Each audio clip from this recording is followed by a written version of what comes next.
dans Jean 12, verset 46 à 47, et dans 1 Jean 4, verset 14, et dans Jean 4, verset 42, nous avons vu dans ces versets qu'il est écrit « Noir, Jésus est sauveur ». Je vais ramener toutes ces questions aux musulmans, là, de me montrer où c'est écrit que Mohammed, si c'est messager là, c'est écrit partout, même Moïse même est messager. Jean-Baptiste est prophète, mais c'est pas sauveur ni prophète. C'est pas sauveur. Mais moi, écrit où dans le Coran que Mohammed est sauveur? C'est la base. Au moins ça, une sourate nous montre que bien, Mohammed, c'est lui qui va pécher. Au moins la langue en va. Mais si c'est écrit dans le Coran que c'est les deux, non? Voilà, continuons à voir. Si c'est gâté.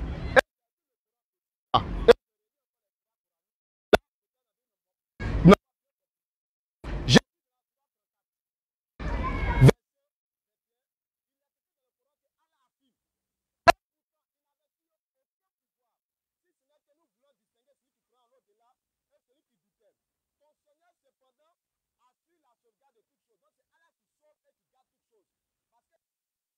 Garde, il y a deux mots. Il y a le mot sauver et il y a le mot garder. Et qui finit de te sauver, c'est lui qui te garde. Quand tu te mets, tu touches sur le jeu vidéo et ils disent non, sauvegarder ce jeu, en fait, dans le but de ne pas perdre la partie. Donc quand on dit Allah sauvegarde, ensuite la sauvegarde de toute chose, c'est lui qui a ce pouvoir-là. Et la question qu'on s'est demandé maintenant, est-ce que Mohammed a ce pouvoir de faire la sauvegarde de toutes choses? Question. Le Coran nous répond encore. Surah 42, verset 48, le Coran dit, s'ils se détournent, nous ne t'avons pas envoyé pour assurer la sauvegarde. Tu n'es chargé que de transmettre le message. Si les gens se détournent, si c'est bien, s'ils vont en enfer, ça c'est pas ton problème. Parce qu'on dit Allah a le pouvoir de faire quoi? De guider ce qu'il veut et de faire perdre ce qu'il veut. Ça c'est écrit dans le Coran.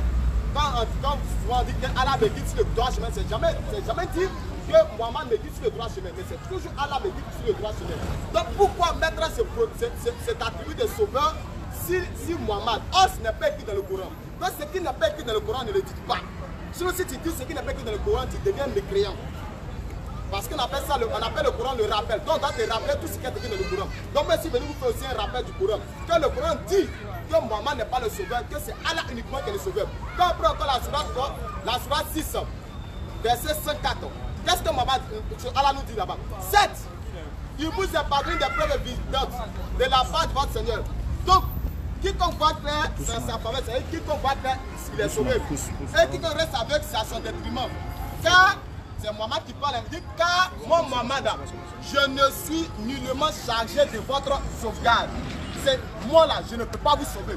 C'est pour ça que ces propos maintenant sont plus clairs. Dans la Surah 72, verset 21, où Mohammed affirme, où Allah affirme à Mohammed de dire, Surah 72, verset 21. Il dit, toi Mohammed faut dire ce genre de propos. Je ne possède aucun moyen pour vous faire du mal, ni pour vous mettre sur le chemin droit. Donc Mohammed n'a pas le pouvoir de vous mettre sur le chemin droit. Or, lorsque nous lisons dans les Écritures, on voit que le seul sauveur qui est attribué là, c'est qui? C'est à Jésus. Là, dans la Bible, c'est écrit que Jésus est sauveur.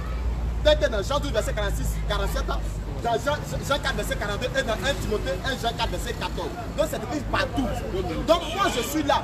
Montre-moi dans les Écritures. Parce que c'est que s'il va prendre encore là, il va leur dire, oui, Jésus est sauveur, mais il est sauveur pour les produits perdus à Bénin d'Israël. Je l'attends là. Je vais t'attraper là et on va te montrer aussi qu'il est aussi dans le Coran. Que Mohammed aussi est venu uniquement pour les Arabes. Si c'est pas ça que tu peux entrer, avant là. Et partout vous allez partir en casser là-bas. Et je vais vous démontrer. Je vais vous démontrer que dans le Coran, que Allah dit Mohammed n'est pas sauveur. Ça, c'est ce que je vous ai démontré dans le Coran. Et maintenant, je vais vous démontrer pourquoi, selon Allah, Mohammed n'est pas sauveur. Je vais vous démontrer dans le Coran pourquoi selon Allah n'est pas. Et je vais vous démontrer encore dans le Coran. Alors qui a pu avoir cet attribut? Si Mohammed n'est pas le sauveur dans le Coran, alors qui peut avoir cet attribut de sauveur selon le Coran? Là, je vais vous démontrer la plupart de toutes mes choses à parler dans le Coran.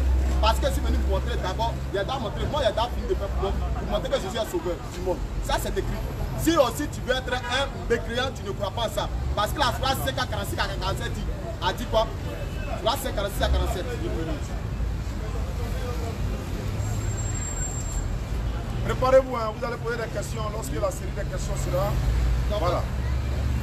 Il dit, nous avons envoyé après Jésus, fils de Marie, pour confirmer ce qu'il y a dans la Torah avant lui. Et nous lui avons donné l'évangile où il y a guidance et lumière. Donc pour être dans la guidance et pour être dans la lumière, tout le monde doit se conformer à l'évangile. Ah, l'évangile ne se trouve pas dans le Coran, mais l'évangile se trouve dans la Bible. Où il y a guide et lumière pour confirmer ce qu'il y avait dans la Torah avant lui. Et un guide et une exhortation pour les prier. Et maintenant, quand on voit maintenant, est-ce que Jésus maintenant a confirmé la Torah et l'évangile? Quand on lit dans les Écritures, Jésus a confirmé. Comme je n'ai pas trop le temps, si j'allais vous dire dans le livre 4, verset 44, il a confirmé ça. Et maintenant, et si toi, Mohamed, au verset 48, il dit, et si toi, Mohamed, nous avons fait descendre le livre avec la vérité pour confirmer le livre qui était là avant lui. Donc, quand Mohamed vient là, il doit confirmer d'abord l'évangile et la Torah. Donc, maintenant qu'il finit de confirmer, il commence sa mission.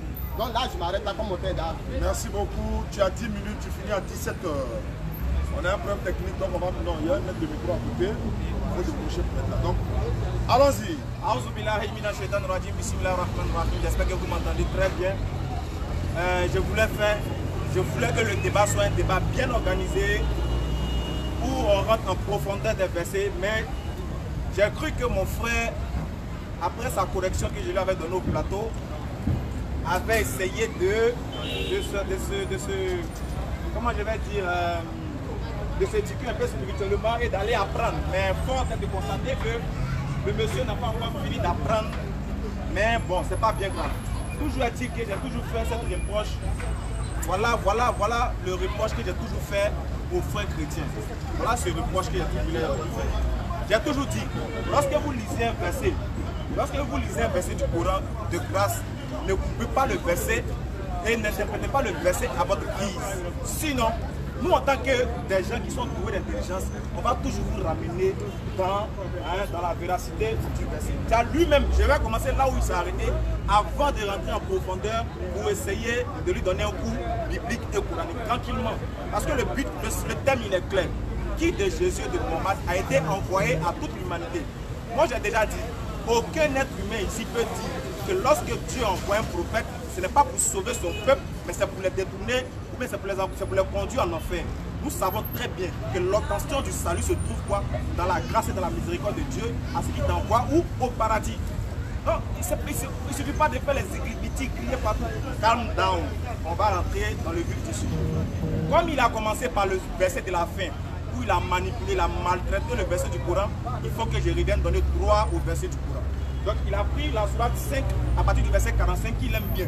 Il a lu le verset 45, il dit nous avons prescrit pour eux, excusez-moi, sourate 5 à partir du verset 46 plutôt. Il dit nous avons envoyé auprès de Jésus, fils de Marie, pour confirmer ce qu'il y a dans la Torah et nous lui avons donné l'évangile où il y a guide et lumière. Nous disons Amin, c'est vrai. Nous disons que Jésus a été envoyé pour un peuple bien précis et il a reçu de la part d'Allah un livre où il y a guide et lumière. Il a lu le verset 47, et le verset 48 plutôt, mais il a coupé le verset. Il a pris le verset, il a pris la partie qui la rend juste et puis il a essayé de se consoler avec ça. Mais bon, il va dire que le temps est arrivé donc c'est pas grave. Mais il ne faut plus faire ça. Au verset 48, qu'est-ce que nous dit le verset 48? Parce qu'il a dit ici que le livre que Mohammed vient confirmer l'évangile avec, cela veut dire que ça confirme l'authenticité de Jésus-Christ. Alhamdulillah. Qu'est-ce que le verset a continué pour dire? Et sur toi, Muhammad, sallallahu alayhi wa sallam, nous avons fait descendre un livre avec la vérité pour confirmer le livre qui était là avant lui. Il s'est arrêté là. Mais le verset continue pour dire et pour prévaloir sur lui. C'est clair. Qu'est-ce que signifie pour prévaloir sur ce livre que tu as connu avant toi? Ça veut dire, lorsque le Coran vient, Torah, Évangile, on met ça au placard. Le Coran prévaut sur la Bible et sur la Torah et l'Évangile. Le Coran prévaut. Ce qui veut dire la mission du prophète Mohammed prévaut sur la mission de qui? De Jésus. Et puis maintenant, je vais te démontrer ça dans la Bible. Je vais te démontrer ça dans la Bible. C'est clair. Avant de parler du salut ou avant de parler de vers qui Jésus a été envoyé, il faut toujours remonter à la genèse des choses. Parce que tout ce que Jésus est venu faire était des choses qui étaient prédites. Qui étaient prédites dans le temps et dans l'espace. Dieu avait fait promesse au prophète, au père de la foi qui est Abraham.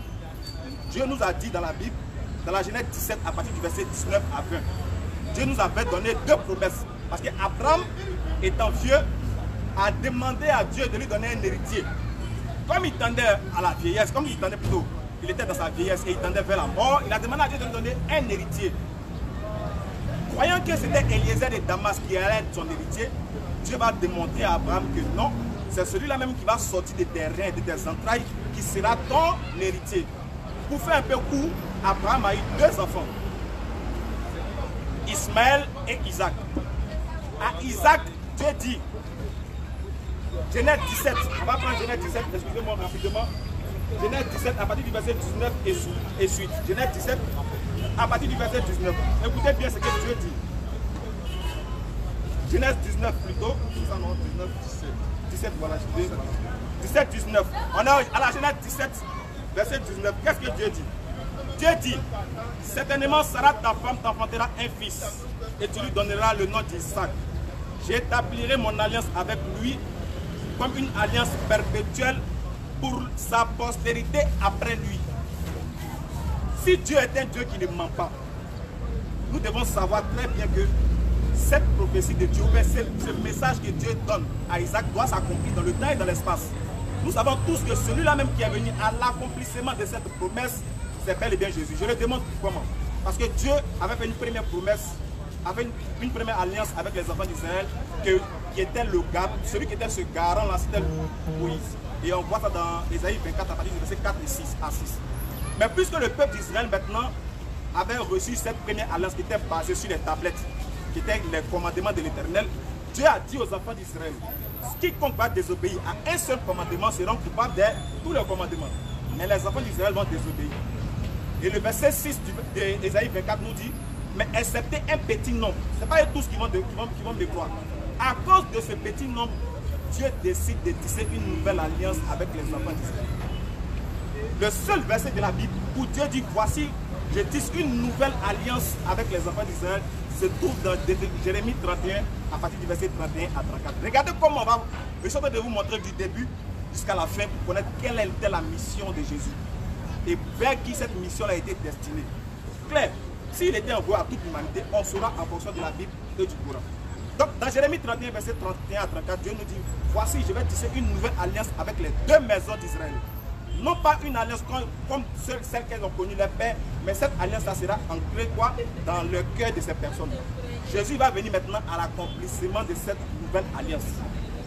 Lorsque Jésus va venir, avant même la naissance de Jésus, la mission de Jésus a été prédestinée. Elle a été annoncée dans les Écritures avant que Jésus va venir.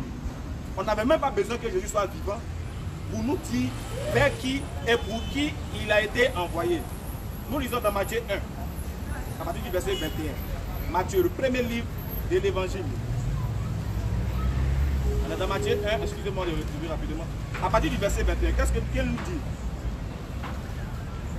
Elle enfantera un fils, c'est-à-dire Marie, et tu lui donneras le nom de Jésus. Lorsque l'ange va venir vers Marie, voici ce que l'ange va annoncer. Elle enfantera un fils, et tu lui donneras le nom de Jésus. C'est lui qui sauvera son peuple de ses péchés. Il a parlé ici de péché. Le sauver, c'est venir pardonner les gens de leurs péchés. Mais d'accord, moi je suis d'accord avec toi. Jésus est venu pardonner les gens de leurs... Mais quels gens? Matthieu 2, 21. Matthieu 2, 6 plutôt. On tourne la page. On était à Matthieu 1, 21. Tournons la page de Matthieu. Allons à Matthieu 2, verset 6. Qu'est-ce que nous dit Matthieu 2, verset 6? Et toi, Bethléem. Et toi, Bethléem. Je lis, terre de Juda. Tu n'es pas cette la moindre parmi les principales de Juda. Car de toi sortira un chef qui pètera Israël, mon peuple. Le chef là pètera qui? Israël, mon peuple. C'est clair, c'est précis. On va voir maintenant. Quand ce chef-là arrive dans le monde, ce chef-là qui est Jésus, quand il vient dans le monde, quand il est parmi les enfants d'Israël, qu'est-ce qu'il dit? Est-ce qu'il dit que je suis venu pour sauver l'humanité? Ou bien pour dire, est-ce qu'il a dit que je suis venu simplement pour vous sauver, vous les enfants d'Israël? 2 minutes. C'est simple. Il suffit comme il reste 2 minutes. On va juste partir dans Matthieu 10, verset 5. Pour voir qu'est-ce que Jésus a donné comme première mission, comme mission. C'est que mission tamponnée est bien spécifiée à ses disciples. Qu'est-ce que Jésus dit? S'il dit que Jésus est venu pour toute l'humanité, c'est-à-dire pour nous les Ivoiriens, pour les Guérés, pour les Yacouba et pour les Goulous. Voilà ce que Jésus dit à ses disciples comme un mandat. Matthieu 10, verset 5. Tels sont les 12 que Jésus envoya. Après les avoir donné des instructions suivantes. N'allez pas vers les païens et n'entrez pas dans la ville des Samaritains, mais allez plutôt chercher les brebis perdues de la maison d'Israël. Question qu'il pose. Si Jésus est venu pour sauver toute l'humanité, quand il donnait cet ordre, c'est là où, quand tu vas répondre, il va te donner un bon coup. Quand il donnait cet ordre à ses disciples de ne pas aller chez les païens, est-ce que les païens étaient-ils les enfants d'Israël, ou bien est-ce que les païens avec qui Jésus interdisait les gens d'aller n'avaient pas aussi besoin d'être sauvés? Première question à te poser. Les païens vers qui Jésus a dit n'allez pas vers les païens et n'entrez pas dans la vie des Samaritains, étaient-ils des personnes vers qui Jésus a été envoyé, oui ou non? Parce que tu dis qu'il était venu, il était envoyé à toute l'humanité. Maintenant, pour faire plus brièvement, il reste 30 secondes, je répète ma question pour qu'ils comprennent bien. Parce que Jésus a demandé à ses disciples de ne pas aller prêcher son évangile aux disciples et aux païens et aux Samaritains. J'aimerais savoir, ce groupe de païens-là, étaient-ils des gens vers qui Jésus a été envoyé, oui ou non? Et en fonction de sa réponse, on va rentrer maintenant à la deuxième partie du cours. Sur ce, Alhamdulillah Rabbil Alamin, juste un rappel, hein, nous sommes à Yopougon, au Balé. Au Balé, mes enfants sont là, mes amis sont là. Encore une fois, il y a un objectif derrière. On ne veut pas les voir dans les rues en train de marcher un peu partout. Et en même temps, exclusivité. Le pasteur d'Israël et moi, on risque de se prendre samedi prochain. Mais pour le moment, on va en parler. Il est là, il est présent. Et on va parler de ça tout à l'heure. Israël, tu as 10 minutes. Amen. J'ai écouté longuement mon frère Ismaël Aka. Vous savez, la Bible, c'est vrai, c'est écrit en français. Mais il faut savoir que la Bible, c'est un livre spirituel. Il dit la parole que je vous ai dit sont esprit et vie. Il dit quoi? La chair ne sert de rien, mais les paroles que je vous ai dit sont esprit et vie. C'est-à-dire, dans ça là, il y a l'esprit et il y a la vie dedans. C'est la manière que tu comprends là. C'est comme ça aussi, tu vas être. Si tu as bien compris les Écritures, tu es sauvé. Mais si tu as mal compris les Écritures, tu vas pour ta pète, pour ta ruine. Quand on prend dans le 2 Pierre 1, verset 21, car ce n'est pas par une volonté d'homme que les gens ont parlé de la part de Dieu, mais c'est poussé par l'Esprit de Dieu que les gens ont parlé de la part de Dieu. Donc, un même lui ne croit pas l'Esprit de Dieu, au Saint-Esprit. Donc, ça, c'est pas ça qui est la base. Mais le croit même pas du Saint-Esprit. Donc, d'abord, ce que je vais vous faire comprendre d'abord, il y a une partie où l'a arrêté, dans Matthieu 10, verset 5. Il dit, Jésus a donné cette mission à ses disciples en disant, n'allez pas chez les païens et n'entrez pas dans la vie des Samaritains. La question qu'on se pose maintenant, est-ce que Jésus et ses disciples sont entrés dans la vie des Samaritains? Quand Jésus était sur la terre, oui. Il est parti et puis il a converti des Samaritains. Dans Jean 4, verset 1er, avec la femme samaritaine sur le puits de Jacob. Et lorsqu'il est parti dans la vie des Samaries, dans Jean 14, dans Jean 4, là, je vous dis, il a converti des Samaritains puis avant de partir. Plusieurs des Samaritains de cette ville crurent à cause de la déclaration formelle de la femme. On va prendre le verset Jean 4. Jésus est parti chez les Samaritains. Si tu ne comprends pas les propos de Jésus, ne viens pas casser ses propos. Il faut comprendre. Quand Jésus dit n'allez pas, qu'est-ce qu'il veut dire par là? Dis-moi, pose-moi la question, je vais t'enseigner. Il a dit, viens la soirée, 14 à quelqu'un dit. Et si tu en doutes, toi le musulman, si c'est quand tu as fait descendre vers toi, interroge alors ceux qui lisent les livres révélés avant toi. La vérité, c'est venue de ton Seigneur, alors ne sois donc point de ceux qui doutent. Donc si tu ne crois pas au Coran, si tu doutes du Coran et que tu ne comprends pas les Écritures, viens, tu vas me poser une question et te répondre. Il dit, Jésus dit ne pas aller chez les Samaritains. Ah, Jésus même a mis pied là-bas, avec ses disciples même. Et puis il a mangé même là-bas. Et il a fait plusieurs jours là-bas et il a converti plusieurs personnes là-bas. Jean 4 frère. Jean 4 plutôt. Non, mais quand on dit un beaucoup plus grand homme crut à cause de sa parole et dit à la femme, ce n'est plus à cause de ce que tu as dit que nous croyons. Ah, s'ils en croient, s'ils ont cru plutôt à la parole de Jésus, c'est qu'ils sont déjà sauvés. Ce n'est plus à cause de ce que, parce qu'il a dit quiconque voit le Fils et croit en lui à la vie éternelle. Dans Jean 6, il a dit quiconque voit le Fils et croit en lui à la vie éternelle. Oh, il dit un beaucoup plus grand homme, mais c'est quel grand homme? On voit c'était dans quelle vie? La femme lui dit, je sais que le Messie doit venir parce qu'il causait avec une femme samaritaine. Et ils sortit de la ville, ils sortit de quelle ville? La question qu'on se pose, c'était de la ville de Samarie. Ils sont sortis de la ville de Samarie pour aller croiser Jésus. Et ils ont demandé pardon, j'ai dit pardon, pour rester un peu dans notre ville de Samarie pour que tu nous enseignes ce que tu enseignes à la femme. Et Jésus a fait plusieurs jours. On continue, il dit quoi? Pendant ce temps, les disciples passaient pressé de manger, disant rapide, mange, ainsi de suite. Mais ça, ce n'est pas la base. Maintenant, il va avoir dans chaque cas, il sait que Jésus est parti en Samarie. Quand on lit le livre, la femme samaritaine, tel que c'est écrit, Jésus est assis le puits de. On dit quoi? Le Seigneur, si que les pharisiens, une femme de Samarie vient puiser de l'eau. Il lui dit, donne-moi de l'eau à boire. Quand ses disciples partaient, étaient allés chercher de la nourriture. Donc on voit que Jésus était allé dans la ville de Samarie pour convertir plusieurs personnes. Et il y a plusieurs personnes qui ont cru à la parole de Jésus. Deuxième question, est-ce que Jésus aussi est parti dans la ville des choses? Elle est parti aussi chez les païens? Oui, Jésus est parti aussi chez les païens. On dit que Jésus s'est retiré tel qu'ils ont l'habitude de lire. Dans Matthieu 15, je ne sais pas, je n'ai été qu'envoyé au premier pays d'Israël. Où il a dit ça à cette femme-là. C'était dans quelle ville? Ce n'était pas en Israël. C'était dans une ville des païens. Jésus a dit qu'il s'est retiré de la ville de Tyr et de Sidon. Or, Tyr et de Sidon ne fait pas partie d'Israël, mais c'est en dehors d'Israël. Ce n'est pas une ville d'Israël. Mais il est parti chez les païens et la Bible a prêché l'évangile aussi. Donc là, s'il ne comprend pas les propos de Jésus dans Matthieu 10, verset 5 là, viens, je vais t'expliquer. Jésus est parti chez les Samaritains, il est parti chez les païens. Et après ça, il est parti aussi.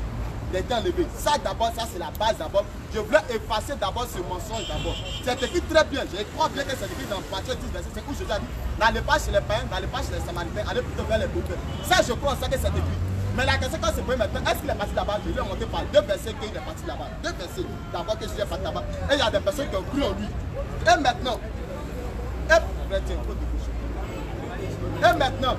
on s'est demandé, il a pris maintenant Jérémie 31 en disant que le peuple a désobéi à Dieu en faisant une alliance. Et maintenant, lorsqu'ils ont fait cette alliance-là, ils ont désobéi à Dieu. Donc Dieu voulait traiter une nouvelle alliance. Mais c'était quelle alliance que Dieu voulait traiter? Et ça s'est accompli dans quoi?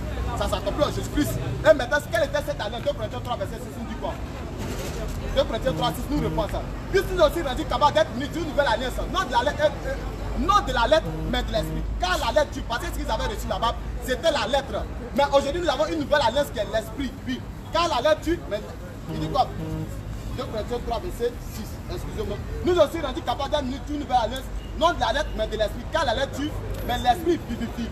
Or, si le mystère de la mort était gravé sur des pierres, était glorieux, au point que les fils d'Israël ne pouvaient fixer les regards sur le visage de Moïse, à cause de la gloire de son visage qui était passager. Combien le mystère de l'esprit? Donc, nous avons une nouvelle alliance qui est le mystère de l'esprit. Ça, c'était en Jésus-Christ, ça s'est accompli. Donc, ça s'est accompli là, dans le livre de 2 Corinthiens 3, verset 6. Et c'est ce que Paul nous relate ici. Mais le gars, il a fini de tout dire là-haut. Il a fini de tout dire, tous ces propos-là. Mais il n'a pas dit, il y a une seule chose qu'il n'a pas dit. Où c'est écrit que Mohammed est le sauveur du monde. Je dis, c'est pour ça que je me dis là.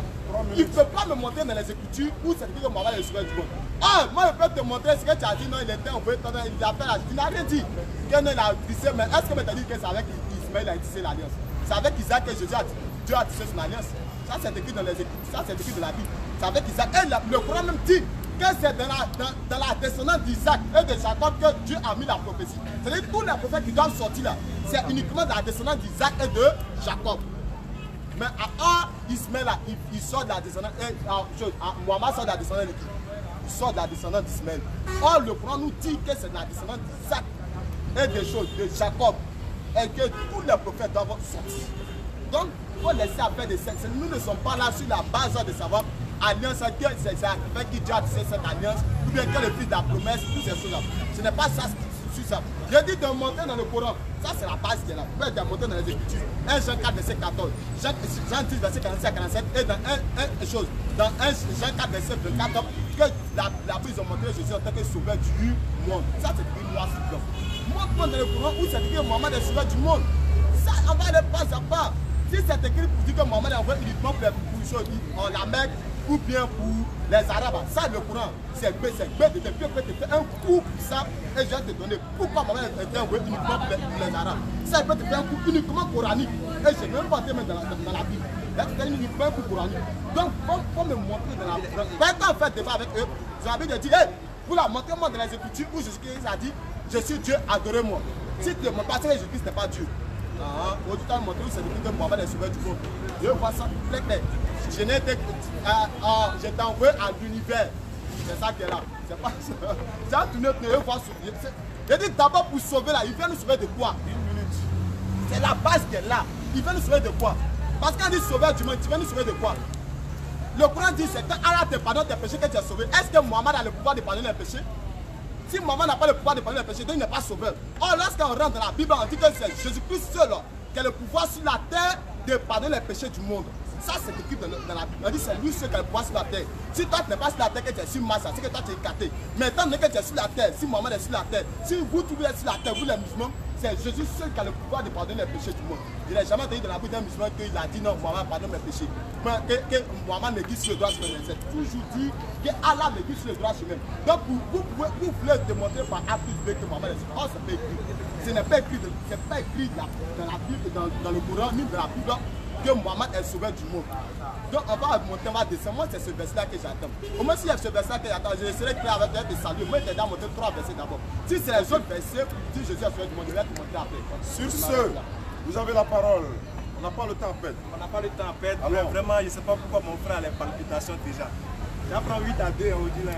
Le match n'a pas encore commencé. Vous avez tous entendu le frère, il a dit ici que Tyr et Sidon ne sont pas le pays de qui? Jésus. C'est ce qu'il a dit, non? Si il a menti, il dit que ce n'est pas en Israël, donc ce n'est pas le pays de Jésus. Tyr et Sidon. Bon, moi, aller devant le caméraman. Ils ont écrit ici quoi? Le pays de Jésus. Ils ont mis ici quoi? Sidon. Ils ont mis ici quoi? Tyr. Pasteur l'a dit, ce n'est pas le pays de Jésus. Ce n'est pas en Israël. Bon, si ce n'est pas en Israël, c'est dans ton village. C'est dans ton village. On dit pays de Jésus. On dit toutes les villes de Jérusalem qui sont citées, d'Israël qui sont citées. Comme tu ne sais pas, je vais te donner un coup public. Tranquillement, tu vas savoir que même les Samaritains, ils rient pour se consoler. Le pays, c'est rentré. Vous le connaissez, mon gars. Il a cité ici que Jésus a dit de ne pas partir chez les Samaritains. Et puis lui-même, il est parti chez les Samaritains. C'est qui s'est contredit, non? Ça s'appelle contradiction flagrante. Donc toi, tu es bien placé que Jésus pour savoir où lui est parti, où lui n'est pas parti. Jésus dit n'allez pas chez les païens. Toi, tu dis il est parti. C'est qu'il se contredit. Il dit pourquoi, tu n'as pas répondu à ma question, pourquoi il dit à ses disciples de ne pas aller chez les Samaritains? Est-ce que les Samaritains, ou bien il dit les païens là, est-ce que les païens là, Jésus n'a pas été envoyé vers eux? Puisque tu dis qu'il est le sauveur de l'humanité. Donc il est venu pour les païens. Mais pourquoi il dit de ne pas aller chez les païens? C'est ce que je t'ai demandé. Maintenant tu as parlé des Samaritains. D'ailleurs même, Samaritains ici que tu as cité dans Jean 4. Les Samaritains là, qui t'a dit que ce sont les païens? Ceux qui t'a dit que c'est un peuple qui vivait en dehors d'Israël. Les Samaritains sont les enfants d'Israël. Après la mort du roi Salomon, Israël s'est scindé en 2 parties. Il y avait Israël du nord qui avait la capitale Samarie. Et puis il y avait Israël du sud qui avait la capitale Jérusalem. Au nord, il y avait 10 tribus. Au sud, il y avait 2 tribus. La capitale de Juda et la capitale de Jérusalem et la capitale de Juda. Donc au sud, c'était Jérusalem. Au nord, c'était la Samarie. Sauf qu'il y a 2 types de Samaritains dans la Bible. Il y a les Samaritains, peuple que le roi Sargon a déporté de la Babylone pour les envoyer en Israël. Et puis il y a les Samaritains, peuple, les Juifs, les enfants d'Israël. Parce que la femme qui a venu, qui a trouvé Jésus au puits, qu'est-ce qu'elle a dit? Elle dit, es-tu plus grand que notre père Jacob, qui nous a légué ce puits? C'est une Samaritaine, et c'est une enfant d'Israël. Elle n'est pas païenne. Elle dit, notre père Jacob. Depuis quand un païen a son père qui est Jacob? Ah, passe pas. Pas te faire quoi. Donc pour dire que quand on parle d'Israël, des Samaritains, ce ne sont pas des païens, ce sont les enfants d'Israël. Je vais te dire, le Matthieu 10, verset 5, Jésus est en train de fermer la porte à la première, au peuple d'Israël du Nord. Et après, c'est pourquoi Jésus a dit, dans Jean 10, verset 16, il faut aussi que cette nouvelle-là soit annoncée quoi? Aux extrémités de la terre. Et puis il a dit, j'ai encore d'autres brebis qui ne sont pas de ma bergerie. On va lire ce qui s'est passé dans Actes chapitre 1, verset 6. Regardez ce qui s'est passé. On va lire Actes chapitre 1, verset 6 rapidement. Vous allez voir, tu vas comprendre ce qui s'est passé en réalité avec Jésus. Préparez-vous à préparer les questions rapidement. Normalement, on doit avoir un rendez-vous samedi prochain encore. Donc, vous allez informer le balai. Voilà, venez écouter la parole de Dieu. N'allez pas Acte 1, verset 6. Qu'est-ce que nous dit la parole? Après les apôtres réunis, lui demandaient, les apôtres maintenant vont demander à Jésus, Seigneur, est-ce en ce temps-là que tu rétabliras le royaume d'Israël? Parce que le royaume d'Israël était scindé en 2. Donc Jésus était venu dans cette mission de concilier les deux maisons d'Israël et d'en former un. C'est pour ça que Jésus a dit à ses disciples, j'ai encore d'autres brebis dans d'autres bergeries. Il faut que ceux-là aussi, je les ramène. Sauf qu'après la mort du roi Salomon, lorsque Israël va se scinder en 2 parties, là, il y a des peuples, il y a les enfants d'Israël qui seront déportés dans toute la diaspora. On va trouver des enfants d'Israël, des juifs en Égypte, en Assyrie, en Philippines, en Éthiopie, dans plusieurs villes. Donc Jésus est venu pour que, quand Jésus dit qu'il n'allait pas chez les païens, il avait fermé cette porte. Et après, regardez la suite, toujours dans Acte 1, verset 6, qu'est-ce que Jésus dit? Jésus lui a répondu, ce n'est pas à vous de connaître le temps ou le moment que le Père a fixé pour sa propre autorité. Jésus l'a dit que ce n'est pas encore le moment. Quand le moment viendra là, nous allons parce que la prophétie de Jérémie 31, verset 31 à 34 est plus que claire. Quand Jésus vient, c'est toujours pour les brebis perdues de la maison d'Israël. Territoire de Tyr et de Sidon n'ont jamais été dans une... Tu dis c'est une ville d'un autre pays. Il faut me dire le pays là. Tu me donnes le pays où la ville, il y a Tyr et puis il y a Sidon et puis le débat est court. Mais Jésus était clair. Je n'ai été envoyé qu'aux brebis perdues de la maison d'Israël. Maintenant, allons-y voir maintenant la mission de Mohammed. Parce qu'il demande, donnez-moi un seul verset où Mohammed dit qu'il est sauvé. Il a dit d'abord, cherchons à définir qu'est-ce que signifie sauver. Si on sait ce que signifie sauver, on verra si Mohammed est sauvé ou pas. C'est clair. Nous savons tous que un sauveur, quelqu'un que Dieu envoie pour sauver un peuple, il vient dans le but de tirer ce peuple-là des ténèbres à la lumière. Si le peuple est dans l'idolâtrie, si le peuple est dans l'adoration des idoles, si le peuple est voué aux scènes occultes, ce prophète-là doit venir faire sortir ce peuple-là vers la lumière d'un seul Dieu unique, dépourvu de toute idée idolâtre et polythéiste. Et en croyant en ce Dieu-là, ils auront la vie éternelle. Parce que Dieu dit, Dieu ne fait rien sans révéler son secret à ses serviteurs, les prophètes. Amos 3:7. Donc si Dieu veut sauver là, il fait comment? Si Allah veut sauver, il fait comment? Il envoie un prophète de par qui vous serez sauvés. Lisons la sourate 14. Verset 1. D'abord, sourate 14, verset 1. Sourate 14, verset 1. Regardez ce qu'elle a dit. Alif Lam Ra. Voici un livre que nous avons fait descendre sur toi, Mohammed, afin que par la permission de ton Seigneur, tu fasses sortir les gens des ténèbres à la lumière sur la voie du Tout-Puissant, du digne de louange. Est-ce que ça là, il y a plus clair que ça?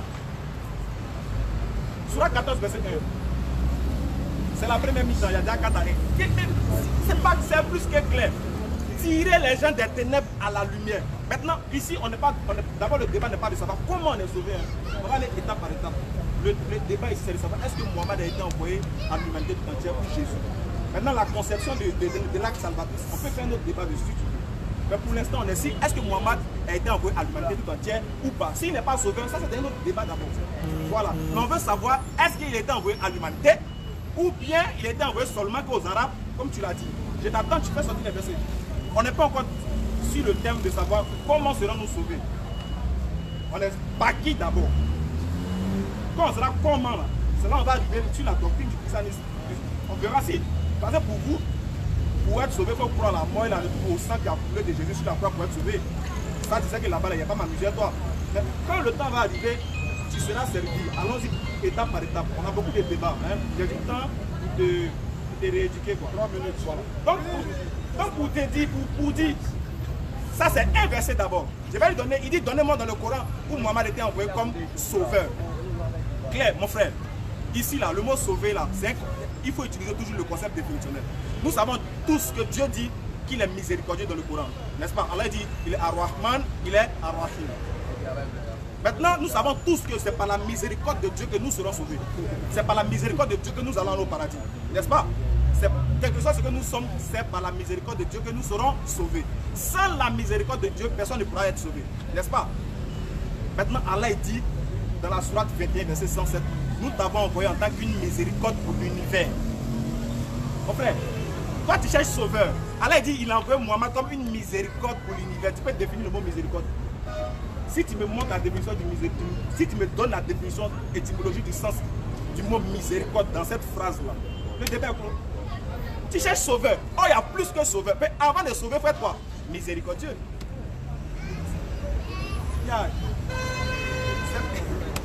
Donc, depuis être enseigné au plateau, tu n'as pas encore pris. Donc, en fait, c'est pour vous dire que le mot sauveur, chercher à dire, montre-moi le mot sauveur, c'est une fuite en avant. 1 minute. C'est une fuite en avant. Allah, il est plus que clair dans le Coran. Allah dit, nous t'avons envoyé en tant que quoi? Une miséricorde pour l'univers. Ce qui veut dire, comme Allah lui-même il est miséricordieux, il va manifester sa miséricorde sur terre. Comment il manifeste? Il va manifester sa miséricorde en la personne du prophète Mohammed sallallahu alayhi wa sallam. Et que quiconque croira au prophète Mohammed croira automatiquement en Allah et sera sauvé. C'est voilà pourquoi le prophète Mohammed dit dans la Sourate 3 verset 31, quiconque m'aimera, si vous aimez plutôt vraiment Allah, suivez-moi. Allah vous aimera et il vous pardonnera vos péchés. Mais si Allah t'a pardonné ton péché, tu es où? Tu vas au paradis. Sur ce, il est 17h20, tu as allé jusqu'à 17h30 et les 30 dernières minutes, on va prendre les questions parce qu'on finit à 18h pile. Bismillah, à toi Israël. Amen. Amen. J'ai très bien dit, ces gars-là, ils aiment se faire plaire. Tu ne dis rien de bon, c'est juste que ce sont les jeux de mots. J'ai très bien dit, et j'ai réitéré mes propos encore, que quand on va tirer Sidon là, tirer Sidon ne fait pas partie d'Israël. Tirer Sidon ne fait pas partie d'Israël. Il y a fait une histoire terre à terre. Ici, lorsque nous voyons, avant que les colons ne viennent, la Côte d'Ivoire, il n'y avait pas fait de Côte d'Ivoire. Il y avait le royaume Ashanti, il y avait le royaume des Akans, il y avait le royaume au nord, tel que le royaume Mandingue, tout ces choses-là. C'est lorsque les colons sont venus qu'ils ont divisé là, qu'il y a une partie du royaume Mandingue qui est entrée en Côte d'Ivoire, une partie du royaume des Ashanti qui est entrée en autre chose, et puis les autres aussi, tel qu'à l'ouest. Donc chaque pays s'est trouvé en Côte d'Ivoire. Et chaque royaume s'est trouvé. C'est même chose encore avec le territoire de Tyr et Sidon. Et il y avait le royaume de Tyr, il y avait le royaume de Sidon au temps de quoi? De Jérusalem. Au temps de Jésus, il y avait leur royaume à part. On dit Jésus s'est retiré sur le territoire de Tyr et de Sidon. Et puis, vous lire, il va vous donner des versets là, vous allez voir. On prend Jérémie. Jérémie, truc. Vous allez voir quelque chose. Préparez la question, hein. Dès qu'on finit, vous levez l'index et on prend une question posée, les deux camps répondent. Excusez-moi. Jérémie 25, verset 22. À tous les rois de Tyr, c'est-à-dire en Tyr, il y avait beaucoup de rois. Or, il y avait le roi d'Israël et il y avait le roi de Juda. Quand le royaume a été divisé en deux, mais pourquoi dans un royaume il peut y avoir deux rois? Depuis quand dans un royaume il peut y avoir deux rois? Envoie-les au roi de Dom, au roi de Moab, au roi des enfants d'Ammon, au roi de Tyr et au roi de Sidon. C'est pour vous dire que Sidon c'était un royaume. Et dit, c'est la manière qu'il a montré encore, je reviens encore pour montrer à la caméra. C'est lorsque il y a eu la déportation des Juifs après la guerre, après le massacre d'Hitler, qu'ils sont venus en Palestine là, parce qu'ils veulent prendre Palestine, tel qu'il y a une guerre entre Israël et Palestine, qu'ils ont fait rentrer ce territoire-là en Palestine. Donc le territoire de Palestine, là, vous voyez ça qui est là, voici Sidon et voici Tyr. Voici Sidon. Donc c'est à cause de la cartographie que les Blancs ont fini de faire là, qu'ils veulent prendre ce royaume-là. Donc il faut laisser cette idée-là. Tyr et Sidon sont deux types de rois. Et le roi de Tyr, c'est lui-même qui a donné quoi? On appelle ça quand même le plan du temple de Salomon acquis au roi Salomon. C'est celui qu'ils ont pris toutes ces choses, le temple des choses là. L'architecture des choses, du temple de Salomon là. C'est le roi de Tyr qu'ils ont pris ça. Vous pouvez aller voir même sur le net. Quand on appelle Hiram, vous allez voir son nom. Il était le roi de Tyr au temps de Salomon. Donc il faut laisser cette histoire-là. Si tu entres dans l'histoire de la Bible, tu seras noyé là-bas. Et secondement, il a dit qu'il m'a fait une correction au plateau. Chose que je ne crois pas en ça. Lorsqu'on fait un débat, ce n'est pas, il dit, c'est lui qui se donne les scores. C'est lui qui joue à quelqu'un qui dit je mets 1 à 0, 2 à 0. Or, ce n'est pas toi qui dois juger si ce que tu dis c'est vrai. Depuis que si l'armée de Simon c'est même 1 à 0. Mais c'est la vérité qui est établie là, que tout le monde va prendre là. Quand chacun va arriver à la maison, chacun va faire le pour et le contre. Ce n'est pas toi qui dois dire non. Toutes ces choses. Et secondement, il dit encore quoi? Que prévoir c'était à cause du temps que je ne voulais pas continuer. On dit Mohamed a venu confirmer quoi? L'évangile. Donc quand tu viens confirmer, ça dit quoi? Tu viens dire d'abord ce qui est là. Tu viens dire d'abord ce qui est là, si c'est vrai. Maintenant, si tu dis maintenant que c'est vrai là maintenant, là, tu peux maintenant commencer quoi? Ta mission. Mais est-ce que Mohamed, la question qu'on se pose maintenant, est-ce que Mohamed a confirmé? Mais si Mohamed vient à plus tard, dans les Écritures, Jésus se reconnaît en tant que sauveur du monde et que Mohamed vient dire non, que Jésus n'est pas sauveur du monde, c'est qu'il n'a pas confirmé l'évangile. Donc la mission de Mohamed a échoué. Tant que tu prends la sourate 5, verset 46, on reprend encore la sourate comme. Sourate 5. On prend la sourate 5. Il y a relis encore. Là, vous allez comprendre. Et puis, on va vous montrer ça par les Écritures. Sourate 5, verset 45.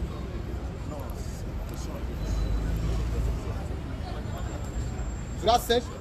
Et nous y avons prescrit pour eux. Et nous avons fait descendre bon, ils écrivent le Torah, dans laquelle il y a guide et lumière. C'est sur sa base que les prophètes sont soumis à Allah, ainsi que les rabbins, les docteurs, ainsi de suite. Et nous y avons prescrit dans la Torah, vie pour vie, œil pour œil, oreille pour oreille. Et nous avons après les prophètes Jésus, fils de Marie, pour confirmer ce qu'il y avait dans la Torah avant lui.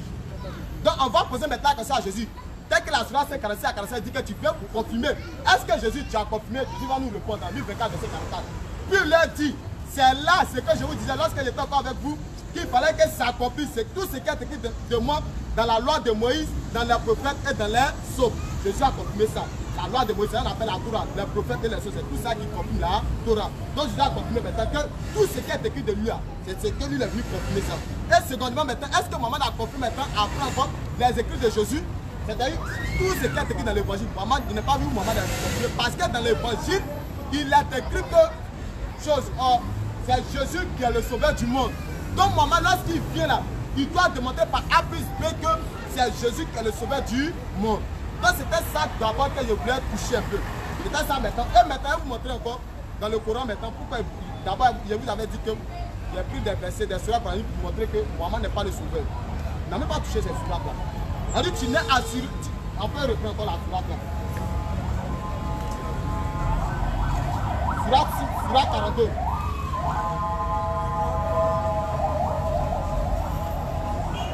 Sourate 42, verset 47. Sourate 42, 48. Il dit si c'est de tout, nous ne t'avons pas envoyé pour assurer la sauvegarde. Tu n'es chargé que de transmettre le message.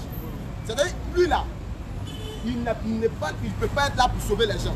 Le mot sauvegarde est très bien dit, il est très bien la définition. Que sauvegarder, il y a deux mots qui sont dedans, sauver et à garder. Que c'est dans le Coran, c'est Allah, il dit, c'est Allah qui assure la sauvegarde de toutes choses. Et maintenant, dans la sourate 110, verset 29, Allah dit à Mohammed, dis, je ne possède aucun moyen pour vous faire du mal, ni pour vous mettre sur le chemin droit. Donc si Mohammed n'a pas le pouvoir de les sauver, ni de les garder, alors la question qu'on se pose maintenant, qui peut sauver? En partie dans la sourate 34, verset 21. Sourate 34, verset 21. Et pourtant, ils n'avaient su eux aucun pouvoir, si ce n'est que nous voulons distinguer celui qui croit en au-delà et celui qui doute. Ton Seigneur qui est Allah, cependant assure la sauvegarde de toutes choses. Donc c'est Allah qui assure la sauvegarde de toutes choses. Si Maman ne peut pas assurer la sauvegarde de toutes choses et que c'est Allah qui assure la sauvegarde de toutes choses, pourquoi cet attribut d'Allah, vous pouvez le mettre ça sur Muhammad? Et maintenant, pourquoi maintenant Muhammad ne peut pas sauver? Je vous dis, parce que dans le Coran là, Muhammad est un pécheur. Et un pécheur ne peut pas sauver quelqu'un qui pêche. Tu peux être dans Magnan et vouloir sauver quelqu'un qui est dans Magnan. Il faut quitter d'abord dans Magnan et maintenant tu vas vouloir enlever quelqu'un qui est dans Magnan. Oh! Dans le Coran, tout le monde reconnaît qu'ici, Muhammad c'est un pécheur. On dit après qu'Allah te parle des péchés passés et futurs. Oh! Quand on continue très bien, on dit dans la sourate chose. Aucun. Je vais vous montrer maintenant qui peut sauver. Je vais vous montrer mes 3 minutes.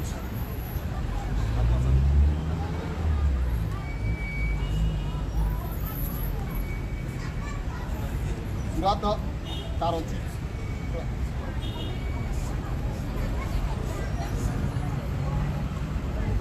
Sourate 47, verset 19. Ça, c'est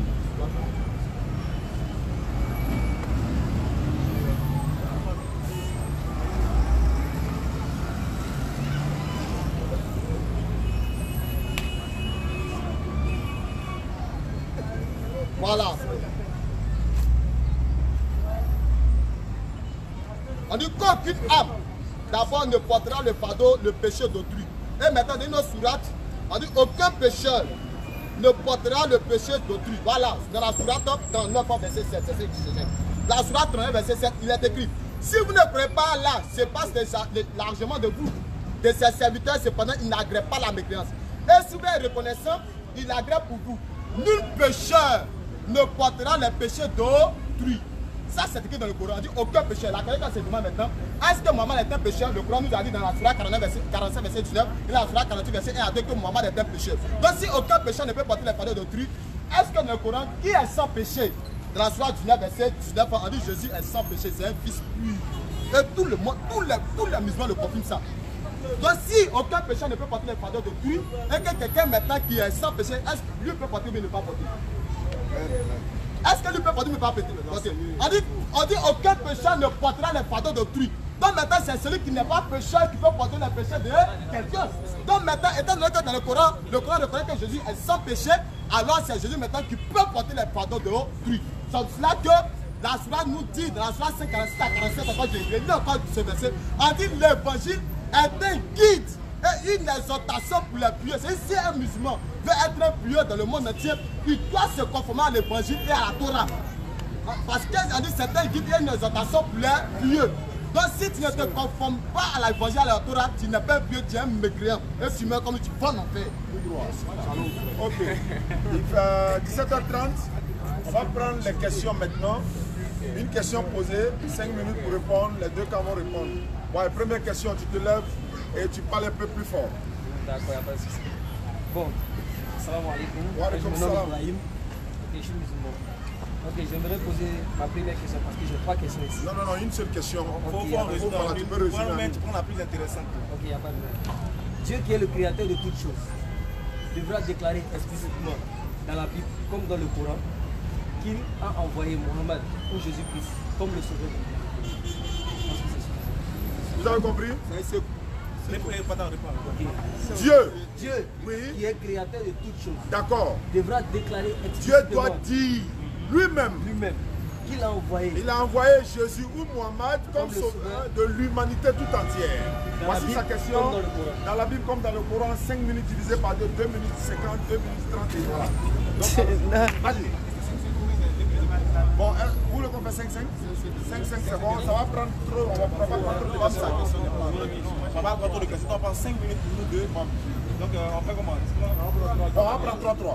Voilà, donc allons-y, 17h31 minutes, tu finis à 34, vas-y. Ok, donc pour répondre rapidement à la question, les versets coraniques, il en a légion. Hein? Il en a légion où Dieu déclare explicitement qu'il a envoyé Mohammed à l'humanité tout entière. Surat 34, bien sûr. Il lit Surat 34, non? Il lit au verset 21. Même comme verset 28, là, il y a pointe là-bas, ça n'arrange pas. Parce que s'il dit que ce n'est pas sauveur, il va lui demander annonciateur et avertir, ça veut dire quoi? C'est quoi? C'est pour ça qu'il ne veut pas arriver. On dit, on définit d'abord le mot sauveur. Une fois que tu as défini le mot sauveur, tu comprends. N'est-ce pas? Tu définis le mot sauveur, tu sauras. Bon, sauver là, c'est quoi? Un sauveur, c'est qui? Il lit Surat 34, verset 21. 28 ans ne l'arrange pas. Il ne peut pas arriver là-bas. Mais moi, il lit Surat 34, 28. Nous t'avons envoyé en tant qu'annonciateur et avertisseur pour toute l'humanité, mais la plupart des gens ne le savent pas. Surat 21, verset 107. Et nous ne t'avons envoyé en tant qu'une miséricorde pour l'univers. Ceux qui palpitent dans le public là. Venez nous expliquer qu'est-ce que signifie miséricorde. Comment Dieu peut dire à un homme, nous t'avons envoyé en tant qu'une miséricorde pour l'univers. Mon frère, tu voulais un verset, non? Il a donné 2. Maintenant, dans la Bible, qu'est-ce que Dieu dit de Jésus? C'est clair. Lui-même de sa propre... Je vous ai dit ici, qu'est-ce que Dieu a dit ici? Dans Matthieu 2, verset 21. Il sera le sauveur aux enfants de qui? Aux enfants d'Israël. Bon, supposons que Jésus est venu sauver, nous racheter de nos péchés, etc. Mais il a été envoyé pour qui? Il est venu faire ça là pour qui? C'est là le débat. Bon, il est mort à la croix. Pour qui? Il est venu faire sortir les gens de leurs péchés. Mais pour quel peuple? Montre-moi dans la Bible où Dieu déclare de sa propre bouche. Mais où Jésus dit, je suis envoyé à lui. Pourquoi je suis venu sauver le monde? Quand tu as pris Jean 17, verset... Jean 4, mais dit non, il est venu sauver le monde. Alors que tu sais très bien que dans Jean 17, verset 7, verset 9, Jésus dit, je ne prie pas pour le monde. Donc tu sais très bien que le mot monde dans la Bible a un sens. Tu sais. Mais on dit, déclare-nous, il faut nous montrer. Et puis tu peux nous montrer un verset où Jésus allait prêcher par exemple à un autre peuple, à part les enfants d'Israël, un seul. Montre-moi un seul des disciples de Jésus aussi qui allait prêcher à un autre peuple. Tu dis territoire de Tyr et Sidon, mais tu ne montres pas. Il faut nous montrer à la caméra où Tyr et Sidon, ce n'est pas dans Jérusalem, ce n'est pas dans Israël. Il faut nous montrer. Donc, les gars, voici les mots, il donne seulement que 2. Tu as demandé, moi, je t'aide à un bonus, je donne 2 versets. Ok, voilà. Donc, à lui de donner le verset où Dieu dit qu'il a envoyé Jésus à l'humanité tout entière. Débat est clos. Tu as 3 minutes. Il est 34, 37, c'est fini. Allons-y. Merci. J'ai dit, il est bien dit dans les Écritures que toute affaire se reste la déposition de 2 ou de 3 témoins. C'est-à-dire, si on veut savoir que ça c'est vrai là, moi je dis qu'il y a 2 ou 3 témoins. D'abord, j'ai pris les gens qui ont dit cela, que Jésus est sauveur. J'ai pris même Jésus même de sa propre bouche, dans Jean 10, verset 46 à 47, qu'il dit qu'il est sauveur lui-même de sa propre bouche. C'est parce que sur la croix, là, il pouvait dire au brigand qui est sur la croix qu'aujourd'hui, la médecine avec moi dans le paradis. Qui peut dire ça sur la terre ici? Est-ce que maman a dit que c'est une sortie sur quelqu'un? Au brigand, c'est qu'il dit aujourd'hui, tu seras avec moi dans le paradis. C'est-à-dire qu'il a le pouvoir. Et il s'appelle Jean 17. Jean 17, il a encore le coup. Je vais te montrer ton verset, mais Jean 17 met le coup. Il dit quoi dans Jean 17? Dans Jean 17, il dit quoi? Après avoir ainsi parlé, Jésus leva les yeux. Il ne demande pas, il a reçu ça de qui ou bien il n'a pas reçu.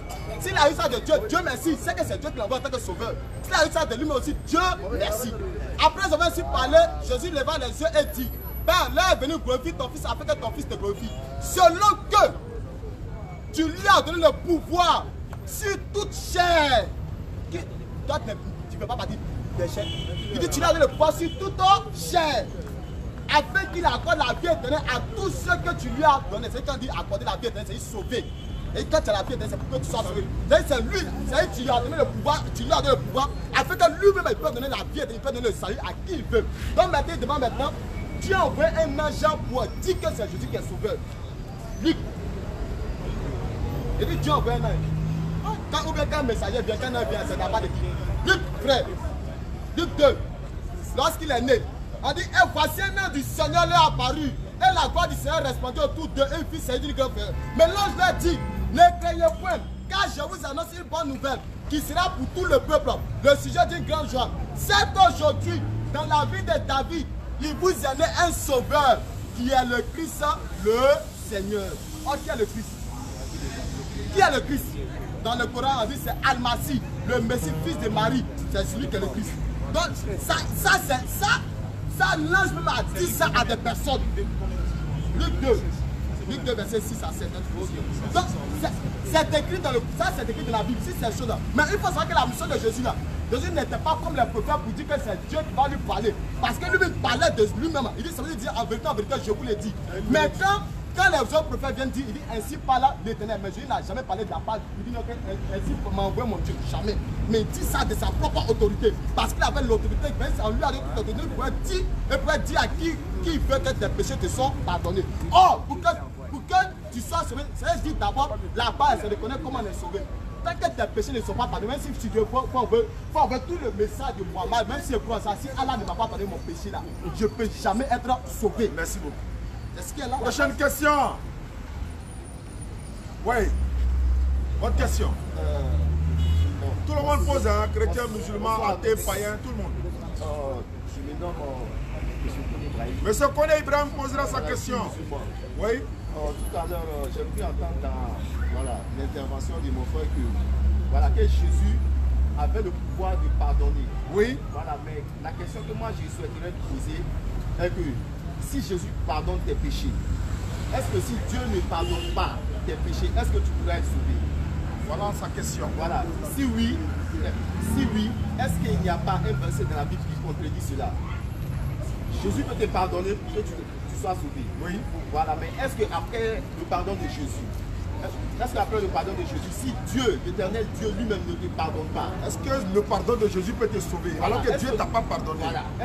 Voilà. Si oui, est-ce qu'il n'y a pas un verset biblique qui contredit cela? C'est à lui-même. Voilà.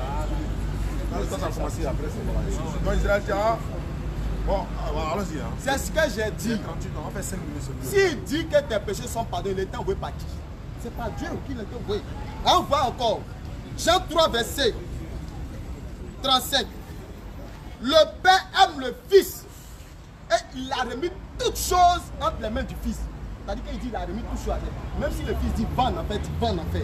Parce que je reprends encore.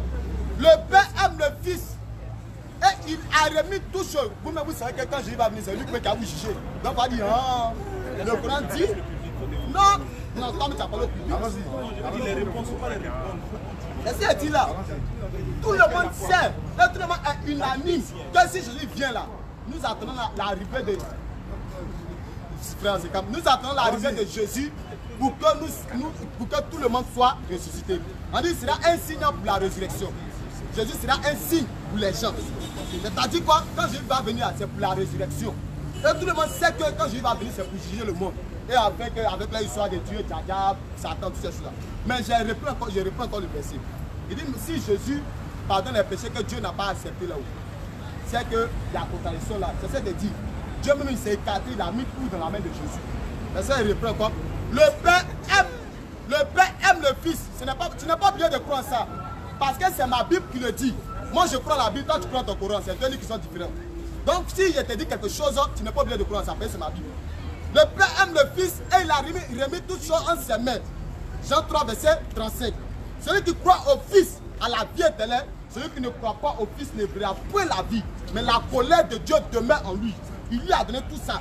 Depuis Dieu s'est... Et puis on continue encore. Le Père ne juge personne. Mais il a remis tout jugement au Fils. Le Coran est d'accord avec ça. Encore dans Jean 3, verset 3. Jésus savait que le Père avait remis toutes choses en ses mains, qu'il était venu de Dieu et qu'il s'en allait à Dieu. Donc si Jésus pardonne, c'est juste comme Dieu a pardonné. C'est juste comme le président Alassane m'envoie, il dit, fais ce que tu veux ici. Même si c'est casse ça là, il n'y a pas quelqu'un qui va me dire pourquoi. Parce que c'est le président, je suis ici l'autorité du président. Donc ça c'est ce qui est clair. Donc si c'est ce qu'il veut là, j'ai fait, il m'a donné le pouvoir de venir faire tout ce qu'il veut ici. Dis tout ce que tu vois sur la rue là, fais tout ce que tu veux. Donc si elle vient là, même si elle te donne un coup de poing, c'est le président qui m'a envoyé. Donc si tu vas avoir affaire à moi, va avoir affaire au président. Mais c'est lui qui m'a envoyé. Quand vous voyez les gens, police communale qui vient prendre table des gens là, ils sont venus sur l'autorité de qui? Sur l'autorité du maire. Tu vas dire quoi? Je ne veux pas. Faut dire tu vas. Mais c'est le maire qui les envoie. Ils ont tout pouvoir de faire ce qu'ils veulent d'abord. Donc c'est même chose si Jésus a reçu tout pouvoir aussi. Il a dit dans Matthieu 28 qu'il a reçu tout pouvoir. S'il dit maintenant, allez faire de toutes les nations des disciples. Quand il dit toutes les nations là, toutes les nations là, quand il dit toutes les nations là, d'abord, il dit qu'il est venu pour les brebis perdus. Toutes les nations là, quand on n'est pas une nation, Israël n'est pas une nation, Burkina n'est pas une nation. Donc quand il dit toutes les nations, donc c'est dit arrêtez des conneries. La Bible c'est dit, on dit Matthieu 24 verset 14. Lisez Matthieu 24 verset 14, vous devez savoir. On dit, il a dit que cet évangile sera prêché à toutes les nations et servira de gloire et viendra la paix. Ça c'est écrit dans Matthieu 24 verset 14. Donc Jésus est venu pour tout le monde. D'abord toutes les nations, tous les pays, et tout le monde, ça c'est écrit dans le champ. Toutes les langues même. Ok. Ma question est à découvrir. Non mais c'est pas grave, il y a une vidéo qui connaît ça. Il n'y a pas un verset biblique qui contredit cela, le fait que... Il a donné un verset pour dire que Dieu a donné le pouvoir à Jésus de le faire. Ou bien, voilà. Donc, bismillah. D'accord, les gars, vous-même vous constatez, hein, on dit la véracité se définit aussi par le comportement des deux individus qui débattent. Moi, je suis trop serein parce que c'est moi qui ai la vérité. C'est lui qui peut se lever. Mais il se dit que tant qu'il ne se lève pas et qu'il ne crie pas fort, on ne va pas le comprendre et on ne va pas le croire. Alors que la vérité n'a pas besoin de bruit. Donc il a cité, par exemple, je vais revenir sur ces anciens, excusez-moi, ces anciens excusez-moi qu'il a jeté, il va nettoyer puis il va répondre à la question. Il a cité Luc 2. Mais pourquoi quand tu cites Luc 2 là, tu ne veux pas reconnaître que dans Luc 2, il y avait un homme qu'on appelait Siméon. Qu'est-ce que Siméon a dit avant la venue de Jésus? On lit ça, mais pourquoi tu es méchant? Voilà, Siméon dit, maintenant Seigneur, laisse aller ton serviteur aller en paix, selon ta parole, car mes yeux ont vu ton salut. On est d'accord? Mes yeux ont vu ton salut. C'est qui Jésus? Maintenant, salut de qui? C'est de ça qu'il est question. C'est ce qu'on veut. Salut de qui? On continue juste en bas. Salut que tu as préparé pour tout peuple. Écoutez bien, pour tout peuple. Lumière pour toutes les nations. Et gloire d'Israël, ton peuple. Gloire d'Israël qui? Ton peuple, ton peuple. Les gars, ce que les chrétiens ne savent pas, c'est qu'un prophète peut venir à un peuple, mais l'enseignement du prophète peut être profitable à toute l'humanité. Parce que dans Jérémie 1, verset 4, Jérémie est envoyé à toutes les nations. La Bible dit, voici la révélation que je te fais, Jérémie, à toutes les nations. Est-ce que Jérémie est envoyé à toutes les nations? Non. C'est ce qui fait que les pasteurs ils sont dans des grilles de bouger. Un prophète peut être envoyé à un seul peuple, mais l'enseignement du prophète est profitable pour toute l'humanité. La prophétie de Daniel. La prophétie de Daniel concernait quoi? L'humanité tout entière. Mais est-ce que Daniel est envoyé pour toute l'humanité? Non. Allez-y, lire Daniel 2, Daniel 7. Vous ne connaissez rien, puis vous sautez de partout. Pour eux là, bougez, vous dire que j'ai raison. Maintenant, la question que tu as posé une question très intelligente. Est-ce que si Jésus, par exemple, dit de son propre chef, je te pardonne tes péchés, tant que l'aval de Dieu n'est pas présent, est-ce que ça peut être possible? C'est faux. Jean 20 et Matthieu 20 plutôt, verset 20 et suite. On va lire, écoutez bien là. Il a dit que tout ce que Jésus dit là, C'est ça. Mais Jésus même a déjà parlé dans Jean 14, verset 24. Celui qui ne m'aime pas ne prend pas ma parole. La parole que vous annoncez là ne vient pas de moi, mais de qui? Du Père qui m'a envoyé. Maintenant, on va voir, est-ce que la volonté de Jésus propre lui-même est au-dessus de celle de Dieu, ou bien c'est la volonté de Dieu propre qui est au-dessus de celle de Jésus? Matthieu 20, verset 20 et suite. La mère des fils de Zébédée. Alors, la mère des fils de Zébédée s'approcha de Jésus et lui dit, et se prosterna devant lui pour lui faire une demande. Il lui dit, que veux-tu? Jésus demande à venir, que veux-tu? La femme lui dit, ordonne, dit-elle, à mes deux fils que voici. Pardon, tu vas me laisser un peu de minutes. Jésus dit, et elle dit plutôt, ordonne à mes deux fils que voici, que l'un soit assis dans ton royaume, l'un à ta droite et l'autre à ta gauche. On continue. Jésus lui répondit. Elle dit à la femme dit à Jésus, voici mes deux enfants. Il faut envoyer un au paradis, un dans ton royaume, tu mets un à ta gauche, un à ta droite. En d'autres termes, mes deux enfants, il faut les envoyer au paradis. Alors Moïse, on comprend. La femme, maintenant Jésus lui dit, écoutez la réponse de Jésus. Jésus lui répondit. Jésus lui répondit, vous ne savez pas ce que vous me demandez. Pouvez-vous boire la coupe que moi je bois? La femme lui répondit, nous le pouvons. Il leur répondit, il est vrai que vous pouvez boire de ma coupe, mais pour ce qui est d'être assis à ma droite et à ma gauche, cela ne dépend pas de moi. Et cela n'est réservé qu'à celui que mon Père l'a réservé. Voilà là, ça contredit tout ce que tu as dit. Le monsieur te demande, est-ce que si Jésus veut quelque chose de lui-même là, si Dieu n'a pas mis son avant, est-ce que c'est possible? Tu dis oui. Alors que Jésus dit non. Question. Il rit. T'as vu non? Pour se consoler. La femme l'a dit, voici mes deux enfants, envoie-les au paradis. Jésus dit, ce que tu me demandes, tu ne sais pas. C'est pas moi qui peux envoyer des enfants sans que Dieu n'a voulu. Ce qui veut dire que lui-même, Jésus, là, il n'a pas une volonté qui est supérieure à celle de Dieu. C'est vrai que Dieu l'a envoyé. Tout ce que Jésus dit, il dit de la part de Dieu. Mais le monsieur te demande, est-ce que la personne de Jésus lui-même, indépendamment de l'envoi de Dieu, peut sauver quelqu'un? C'est français. Il nous reste 15 minutes pour terminer le débat. Prochaine question. Une question posée, les deux cas répondent. Oui. Alors, moi, je suis chrétien. Ouais, lui, le chrétien, c'est méchant. Je voulais savoir, suite à la réponse donnée par Ismaël Aka, de savoir,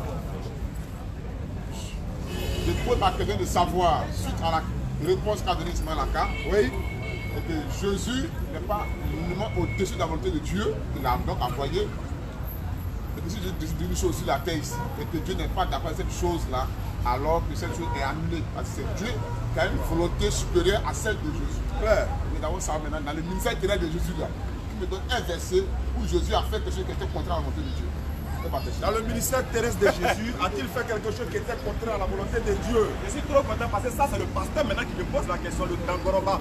Comment il me charger de ça pour bien l'enseigner. Exactement dans Matthieu 29, verset 36. Parce que selon la Bible, lorsque la mort s'approchait de Jésus, Jésus ne voulait pas mourir. Écoutez bien, Jésus ne voulait pas mourir dans Matthieu 26, verset 39. Écoutez la prière que Jésus fait. Pardonnez, donnez-moi du temps. Vas-y. Matthieu 26, verset 39. On va voir si, parce que la question du frère là, c'est une question très intelligente. Donc on va trouver le verset rapidement et puis on va gagner du temps. Matthieu 26, à partir du verset 39. Qu'est-ce que Jésus nous dit? Matthieu 26, verset 39. Vous posez la question, faites silence, on va vous enseigner. Matthieu 26, verset 39. Puis, ayant fait quelques pas en avant, Jésus se jeta sur sa face en priant ainsi. Écoutez bien sa parole. Père, s'il est possible que cette coupe s'éloigne de moi, toutefois, non pas comme je veux, mais comme tu veux. Écoutez bien, Jésus soumet sa volonté à la volonté de... Ce qui veut dire que si lui-même il ne veut pas mourir, que Dieu dit qu'il va mourir, il va faire quoi?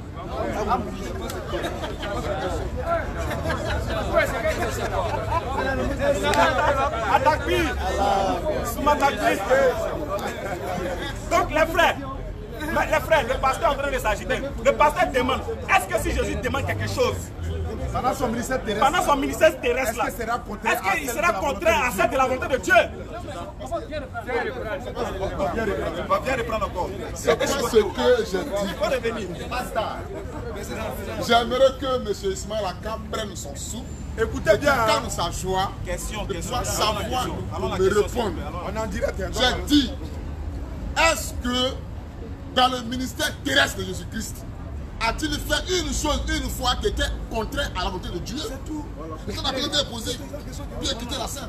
Est-ce que Jésus a fait dans ce ministère terrestre là une chose qui était contraire à la volonté de Dieu qui l'a envoyé? Merci. C'est ma question. Merci beaucoup. Ça, c'est une autre précision de la question qui a été posée. Sinon, en d'autres termes, parce que quand il pose la question en rapport avec la réponse que j'ai donnée, quand on regarde, ça n'a rien à voir. Maintenant, ça, c'est une autre question bien précise que tu poses. Il dit sur le ministère terrestre de Jésus, est-ce qu'il a fait une volonté qui est au-dessus de celle de Dieu? J'ai dit non. Ça n'existe pas. Ce qu'il a dit là.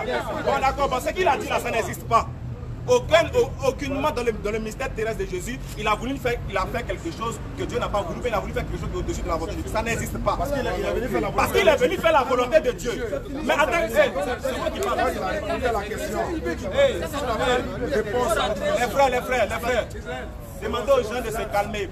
Tous ceux que vous voyez, ils me connaissent. Ils sont obligés de bouger pour vous distraire. Quel est l'enseignement que je dois vous donner, les frères? Comment Dieu peut envoyer un prophète et puis il va faire ce que Dieu ne veut pas? Ça aussi, c'est une question. Mais réfléchissez, les frères. Et ils ne veulent pas écouter parce qu'ils ont peur d'être guidés. Quand tu écoutes quand tu t'assois et puis tu écoutes, tu seras guidé. Quand ils donnent l'enseignement, écoutez. D'accord. Donc, si vous ne voulez pas écouter, vous allez entrer les frères. Donc, les frères, je vous donne l'enseignement par la grâce d'Allah. Un prophète qui vient sur la terre, en la personne de Jésus par exemple, ne peut pas faire quelque chose que Dieu ne veut pas, ou bien il ne peut pas faire quelque chose qui sera au-dessus de ce que Dieu veut. C'est impossible, il ne peut pas le faire. Même s'il exprime le désir, il ne peut pas le faire. Claire. Voilà pourquoi Jésus, face au danger là, il ne veut pas mourir, non? Ça c'est une action qu'il ne veut pas. Il ne veut pas mourir. Mais il dit à Dieu, non pas comme moi je veux. Parce que je ne peux pas faire quelque chose que toi tu ne veux pas. Je ne peux pas faire quelque chose qui va dépasser toi, ton pouvoir. Donc voilà pourquoi je me soumets à ta volonté. Mais un prophète ne peut pas venir faire ce que Dieu lui interdit de faire. Il ne peut pas faire quelque chose qui va aller au-delà de ce que Dieu lui envoie. Parce que c'est un mandat que Dieu lui donne. Dieu l'envoie bien et puis précise. Tu vas, tu fais ça. Dieu est la manifestation de Dieu plutôt, le prophète, excusez-moi, est la manifestation de Dieu sur terre. Il interdit ce que Dieu interdit. Il ordonne ce que Dieu ordonne. Il manifeste la volonté de Dieu sur la terre. Merci beaucoup. Dans la même question à Israël, est-ce que Jésus a fait quelque chose sur terre qui est contraire à la volonté de Dieu? Voilà. Après, j'ai très bien dit, le gars c'est un menteur. Allons-y. Aucun prophète ne peut venir sur la terre et ne faire que ce que Dieu n'a pas voulu. Il y a des prophètes qui sont venus et ce que Dieu a dit de faire, ils n'ont pas fait. Allons-y. J'ai lui montrer, il dit, nombre frère, nombre 20, verset 8. Ça c'est Dieu qui parle à Moïse. Il dit, prends la verge et convoque l'assemblée. Toi et ton frère Aaron, vous parlerez en leur présence au rocher. Et il donnera ses os. Non, Moïse devait venir parler au rocher pour que l'eau puisse sortir. Mais lorsque Moïse est venu, Moïse n'a pas parlé au rocher. Mais Moïse est venu frapper le rocher. À cause de cela, Dieu dit, tu vas mourir. Va sur la montagne, je vais te tuer. Il n'est pas allé selon la volonté de Dieu.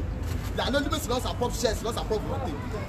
Mais ici, là, c'était la question, c'était à deux. C'est sa question continue à la question de mon frère.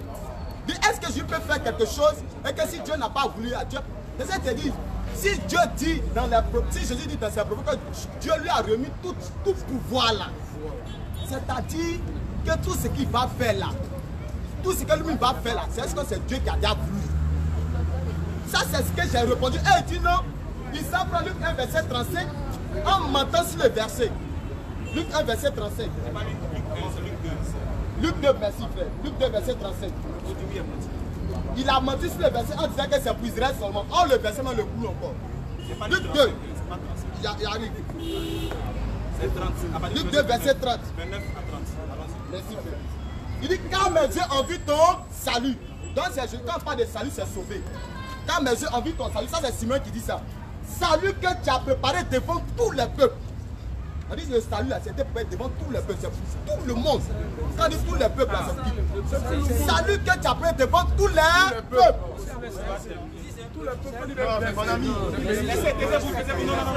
On n'a pas dit salut que tu as préparé pour le peuple d'Israël. Il n'a pas dit salut que tu as préparé pour la nation d'Israël. Le nom d'Israël va sortir aussi. Le nom d'Israël aussi va sortir. On dit salut que tu as préparé devant tous les peuples. Devant toute lumière pour éclairer les nations. Donc Jésus aussi est la lumière pour toutes les nations. Et gloire aussi, il est aussi la gloire d'Israël en son peuple. Donc il a dit d'abord tous les peuples. Et maintenant il vient aussi, maintenant Israël aussi. C'est pour dire qu'Israël aussi n'est pas écarté. Quand Dieu prend tous les peuples, maintenant Israël aussi est mis aussi dans tous ces peuples. C'est ce que j'ai dit très bien. C'est ce que c'est-à-dire il a menti sur ces versets. Il ne faut pas qu'il mente sur les versets. Il vient dans sa lettre après devant tout le peuple. Oh, c'est écrit pour les peuples. Lumière pour éclairer les nations. Quand on dit les nations, il y a combien de nations? Quand les pays, quand il y a plus de 200 nations. Plus de 200 Jésus est la lumière des nations. Et gloire d'Israël aussi, son peuple. Il casse ses peuples. Et il vient maintenant sur gloire d'Israël, son peuple. Et il dit c'est là. Il dit non, arrête de mentir. Jésus là, il est venu pour tout le monde. Ça c'est écrit dans la Bible, c'est écrit partout. Il est le sauveur du monde. Ça c'est écrit waouh. Je voulais entrer dans le cas où maman n'est pas le sauveur du monde. Mais maman est venue uniquement en prenant la sourate. Sourate 4, verset 59. Vous allez voir quelque chose. Là, vous allez voir. Ah, il n'est pas venu pour nous. Sourate 4, 59.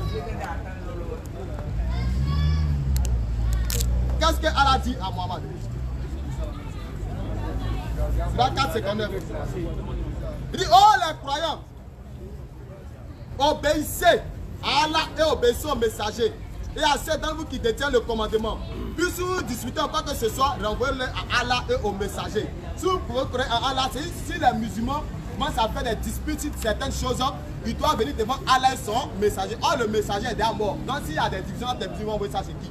D'abord, il voulait prendre ça ce verset-là. Et maintenant, pour enracher maintenant la Sourate 43, verset 44. Vous allez voir maintenant. Sourate 43, verset 44. Sourate 43, 44.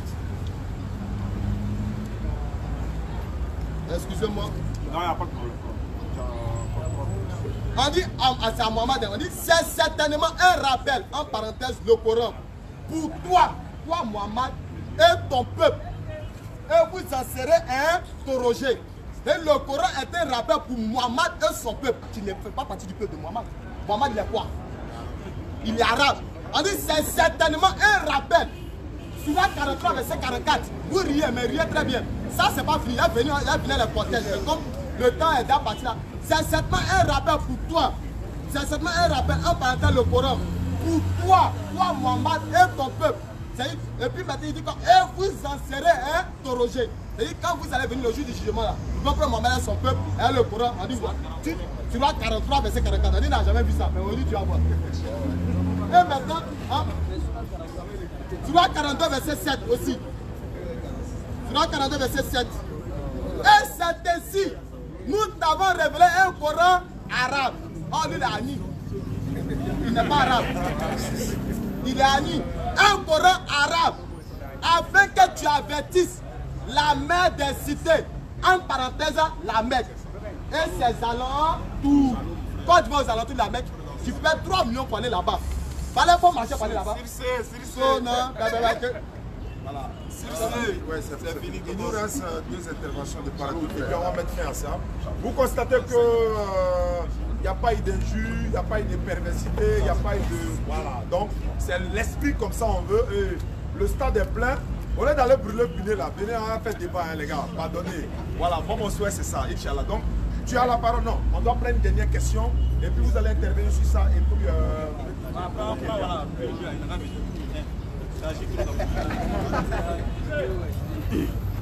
Merci. Mais c'est la vérité. Son esprit n'est pas trop bon. Ma question, elle est tellement simple. Sa question est tellement simple. Difficile à répondre. Difficile à répondre, ça va se savoir. Chrétien. Ok. Voilà. Tout à l'heure, j'ai pu entendre dans le débat que Jésus est d'abord, il ne peut pas faire lui-même sa propre volonté. Si Dieu n'a pas accepté, nous sommes déjà d'accord dessus. Clair. Que tout ce qu'il a fait comme volonté sur cette terre, c'est la volonté de Dieu. Oui. Donc si Jésus a pardonné les péchés, c'est que c'est la volonté de Dieu. Clair. S'il a envoyé d'autres personnes en enfer, c'est que c'est la volonté de Dieu. Allons à la question directement. Ok, non, c'est la question qui vient comme ça. La question qui vient comme ça. Maintenant, Jésus dit, dans le livre de Matthieu 16, On t'écoute, verset c'est pas 15, il dit, allez par toute la terre et faire de toutes les nations. C'est pas des Matthieu disciples. 15, pardon. Matthieu 16, verset 15. C'est pas Matthieu, c'est Marc. Et Marc 16, verset 15. Tu as acheté, alors tu connais pas. Matthieu 28, le verset 19. Ça, il va venir après. Alors doucement. C'est ce qui vient. Il dit d'aller par toute la terre, faire de toutes les nations des disciples. Le même Jésus dit, pour celui qui va croire à son évangile, et d'abord il doit être baptisé, et puis il doit être sauvé. Donc pour être sauvé, par la volonté de Dieu, par Jésus, il faut d'abord être baptisé pour être sauvé. Et encore il continue pour dire, si tu ne crois pas, tu ne peux pas aussi être sauvé, mais tu es condamné. La question maintenant que je pose, est-ce que pour tous les musulmans qui croient en Jésus, oui, comme si tout à l'heure, la dernière fois il y a eu le débat sur le net avec le même groupe qui a été divisé, poser la question de savoir pourquoi nous les chrétiens, Jésus a dit que nous allons faire les œuvres que lui fait, plus que ça. Mais pourquoi aujourd'hui nous on ne ressuscite pas les morts? Je dis ok. Tu as dit musulmans croient en Jésus, chrétiens croient en Jésus, mais c'est les bouddhistes qui ne croient pas en Jésus. Bon, si nous croyons maintenant en Jésus, nous deux, c'est-à-dire musulmans et puis chrétiens, est-ce qu'aujourd'hui, là, pour respecter la parole de Jésus, puisque c'est la volonté de Dieu, là, est-ce que les musulmans se font baptiser? C'est ça la question. C'est fini. C'est ma question. Mais tu nous perds le temps. Alors, vas-y. Dans le nom de Jésus. Est-ce que les musulmans qui croient, malgré que vous croyez en Jésus, Jésus, là, est-ce qu'ils se font pourquoi vous baptiser faites dans pas le le nom de baptiser dans le nom de Jésus? Jésus? Voilà. Alors que vous croyez en Alors lui. que vous croyez en lui. Merci beaucoup. Puisque c'est la volonté de Dieu. Puisque c'est la volonté de Dieu que Jésus soit baptisé, et voilà. C'est sa question qu'on ne peut pas répondre. Bon, alhamdoulilah. Les frères, c'est pour vous que je vais répondre parce que ce gars-là, il ne m'inspire pas. Il veut les vraies questions qui vont me clouer le bec. Mais c'est des petites questions qui n'arrivent même pas à taper poteau. Nous, les musulmans, nous croyons en Jésus-Christ. Oui, comme le stipule le Coran.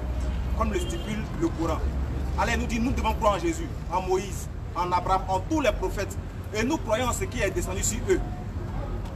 Mais nous, les musulmans, pour être sauvés là, nous devons croire au dernier messager qui est Muhammad sallallahu alayhi wa sallam. Donc pourquoi aller se faire baptiser au nom de Jésus? Puisqu'il y a un messager qui est venu après Jésus, en qui nous devons croire pour aller au paradis. Pourquoi aller se baptiser au nom de Jésus alors que nous savons très bien que le baptême de Jésus ne peut pas nous sauver en notre temps? Le seul qui peut nous sauver, c'est qui? Muhammad. Tu es trop, excuse-moi, mais tu es trop petit. Tu te joues les grands alors que tu n'as rien dedans. Donc, le baptême, nous on ne peut pas croire en Jésus, on ne peut pas se faire baptiser au nom de Jésus. Et puis d'ailleurs, sachez bien, je vais te donner un petit coup. Le baptême qui se faisait au nom de Jésus était un baptême qui se faisait dans un temps bien précis. Parce qu'après, non, je ne sais pas de Jésus. Le baptême de Jésus était un baptême bien précis au temps de Jésus. Et les apôtres ont perpétué cela. Après là, il y a eu un messager qui est venu après. C'est ça. Le messager qui vient après là, il te montre comment faire pour être sauvé. Donc certes, tu crois en lui, en Jésus, en tant que véritable messager de Dieu, et tu crois en celui qui est venu après Jésus pour être sauvé. Je prends un exemple tout simplement, excusez-moi, compte tenu de la situation. Si on était au temps du président de la République, Laurent Gbagbo, on était soumis aux lois que le président donnait en ce temps. Mais actuellement, notre président, c'est qui? Que tu le veux ou pas? C'est Ouattara. Certes, tu crois que Gbagbo a été président de la Côte d'Ivoire, mais ton actuel président, en qui tu dois, s'il dit à coup fait, tu dois respecter là, c'est qui? Voilà, donc c'est comme ça que Dieu fait. À chaque temps, un prophète. Et après, Dieu dit à Mohammed, nous t'avons envoyé en tant que le dernier messager et il n'y a plus de prophétie. Donc si Mohammed vient après Jésus, nous les musulmans, Dieu nous demande de croire en eux en tant que des véridiques prophètes. Des prophètes qui sont venus réellement pour manifester la volonté de Dieu sur la terre.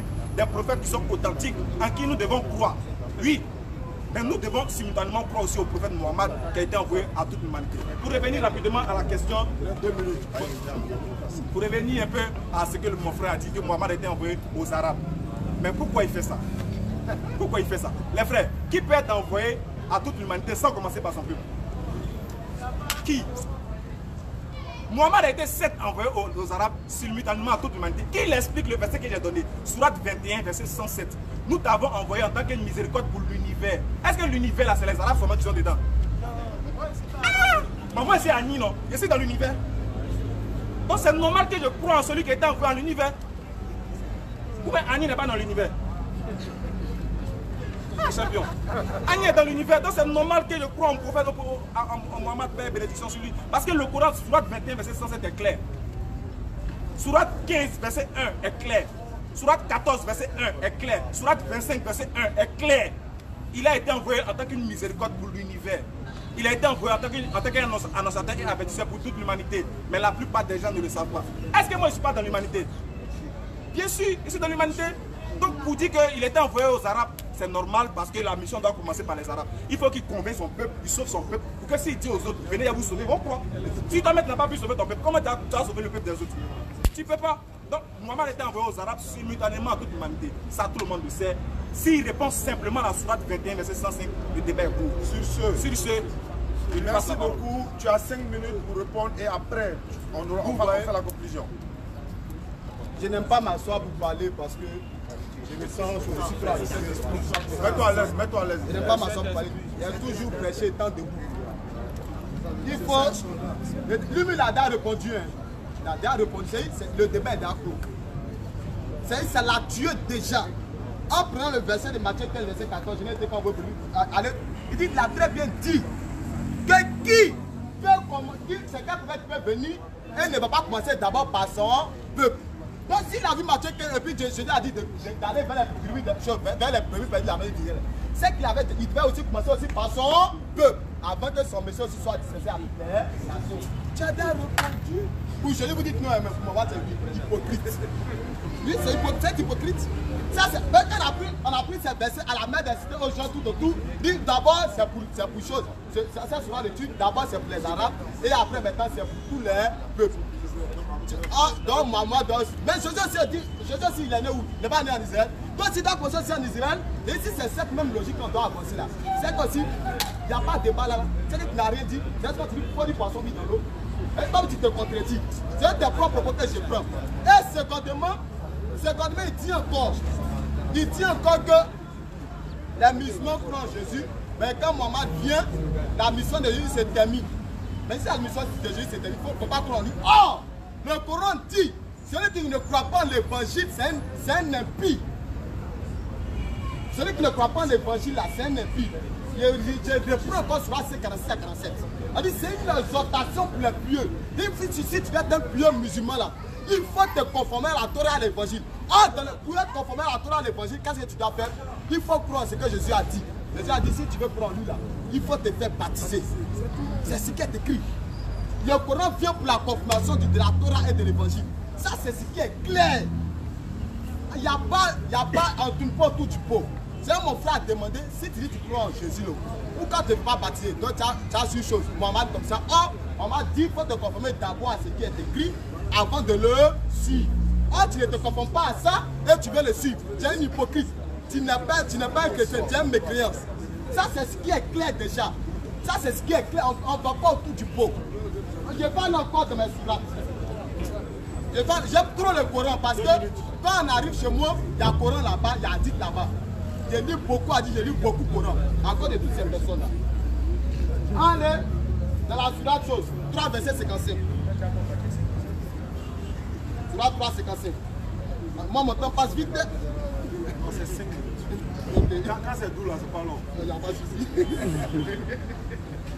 On dit, rappelle-toi, quand Allah a dit, oh Jésus, je vais même faire ta vie terrestre, t'élever vers moi et te débarrasser de ceux qui n'ont pas cru. Et mettre jusqu'au jour de la résurrection. Donc c'est un temps marqué, c'est à partir de où il est monté jusqu'au jour de la résurrection, ceux qui n'ont pas cru en Jésus. Oh, est-ce que Jésus est venu encore? Il n'est pas encore venu. Donc comme il n'est pas encore venu, vous devez croire en lui d'abord, avant d'être sauvé. Et mettre jusqu'au jour de la résurrection, ceux qui ne croient pas. On continue. Ceux qui te suivent au-dessus de ceux qui ne croient pas. Ça c'est écrit dans le Coran. On prend encore la sourate 457 à 159.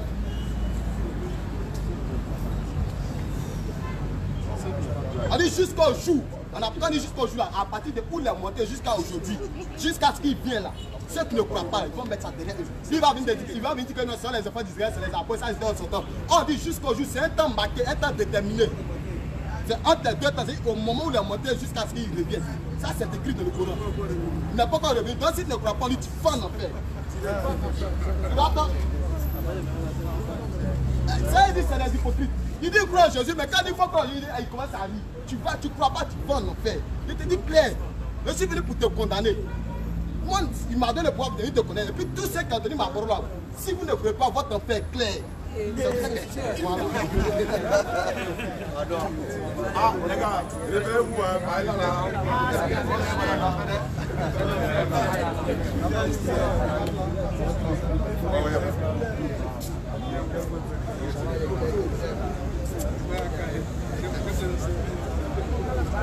Ok. À cause de la parole, nous avons vraiment tué le Christ Jésus, fils de Marie, le Messie d'Allah. Oh, nous l'avons ni tué ni crucifié. Mais ce n'était que faux semblant. Et ceux qui ont discuté, je n'ai pas contredit ça. Écoutez très bien. Je n'ai pas contre ce verset parce que ça, c'est votre foi islamique. Parce que chez les musulmans, Jésus n'est pas mort. Mais Jésus est mort. Ça, même si on ne peut pas faire débat sur ça. Et lui va prendre son Coran, même prendre ma Bible pour dire qu'il est mort. Quand tu prends ton Coran, tu as dit qu'il n'est pas mort. Donc ça, on va faire. Ça, c'est selon sa foi, j'ai dit. Mais ce n'est pas ça qu'elle a. Mais Allah l'a élevé vers lui et Allah s'est épuisé ça. Il n'y aura personne parmi les gens du livre qui n'aura pas foi en lui avant sa mort. Et au jour de la résurrection, il sera témoin contre eux. Oui. Jusqu'au jour, il n'y aura... Oh, qui sont les gens du livre? Qui sont les gens du livre? Taisez-vous dans le discussion.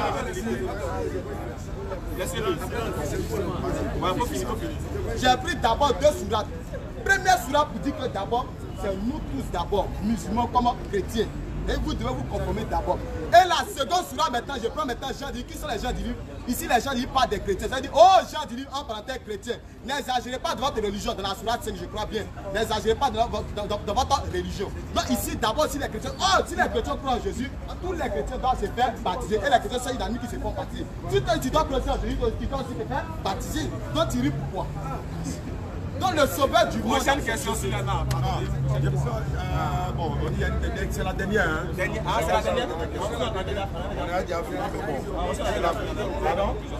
Conclusion. Bon, comme il a levé la main, on peut le prendre. On peut le prendre. Non, ça dépend du temps. Ça dépend du temps.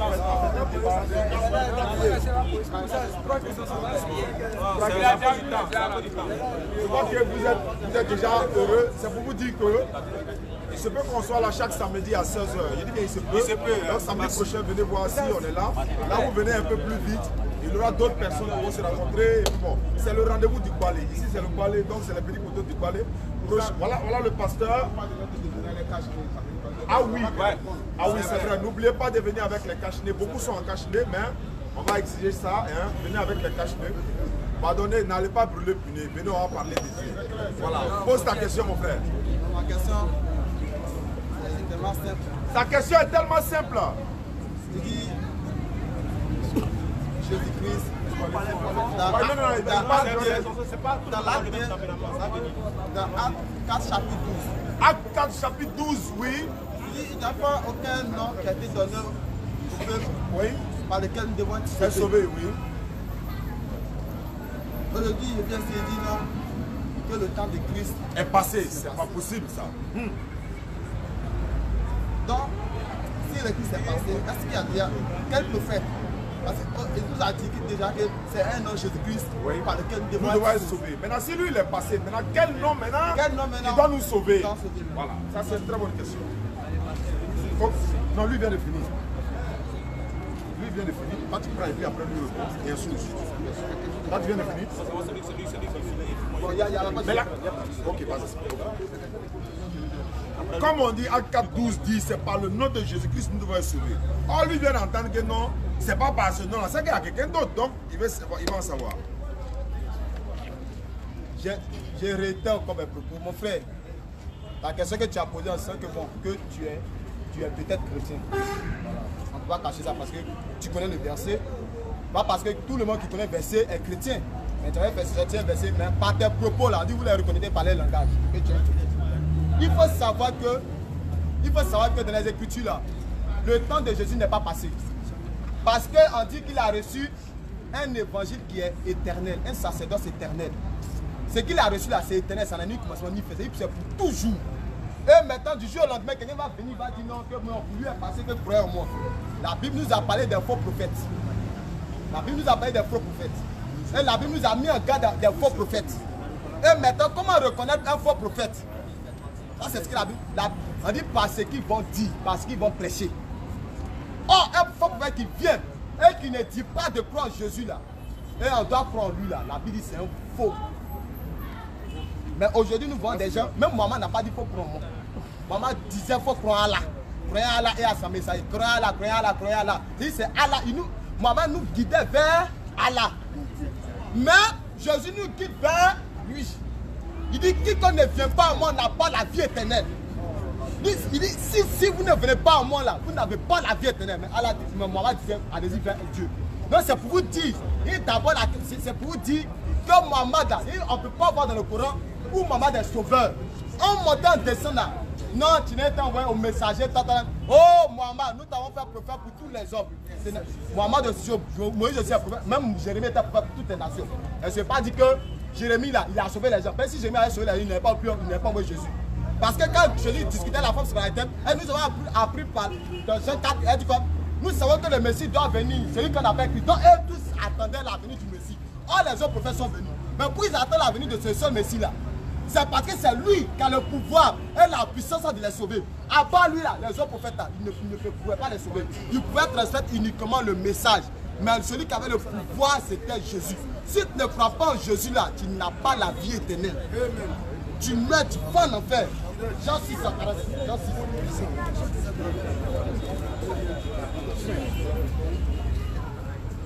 Donc le temps de Jésus n'est pas passé. Son temps est éternel.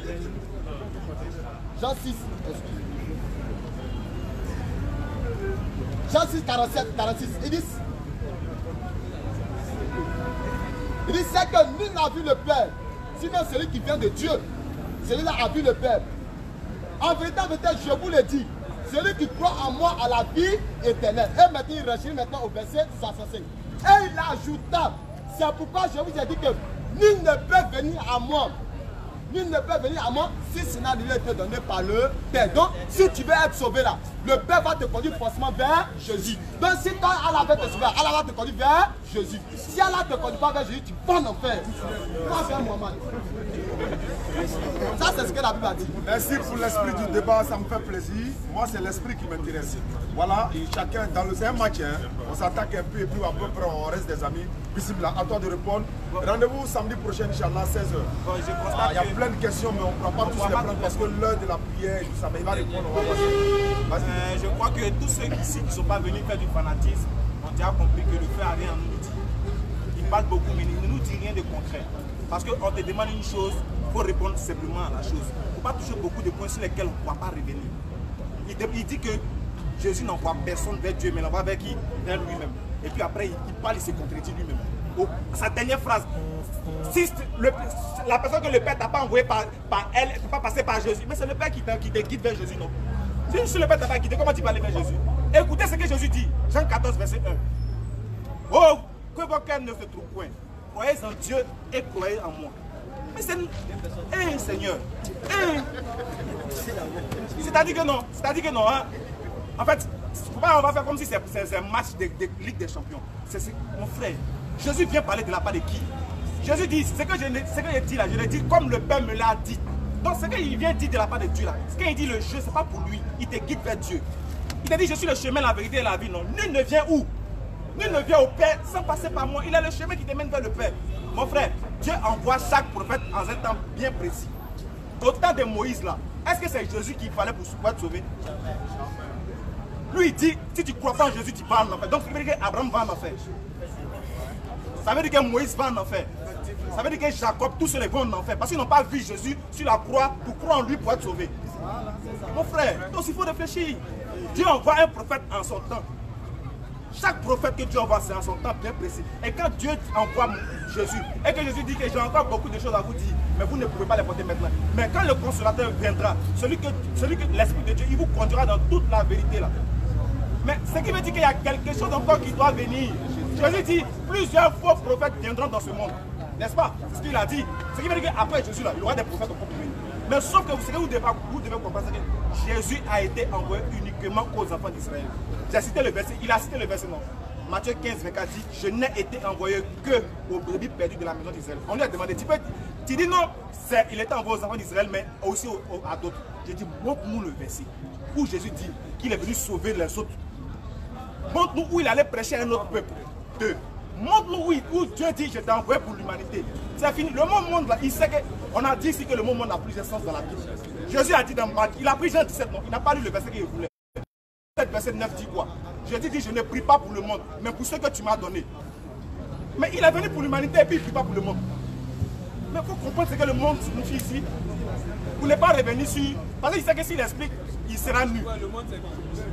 Le monde ici, c'est le symbolisme des pécheurs juifs vers qui Jésus a été envoyé. Parce qu'il dit, je ne prie pas pour le monde. Il dit qu'il est venu pour toute l'humanité.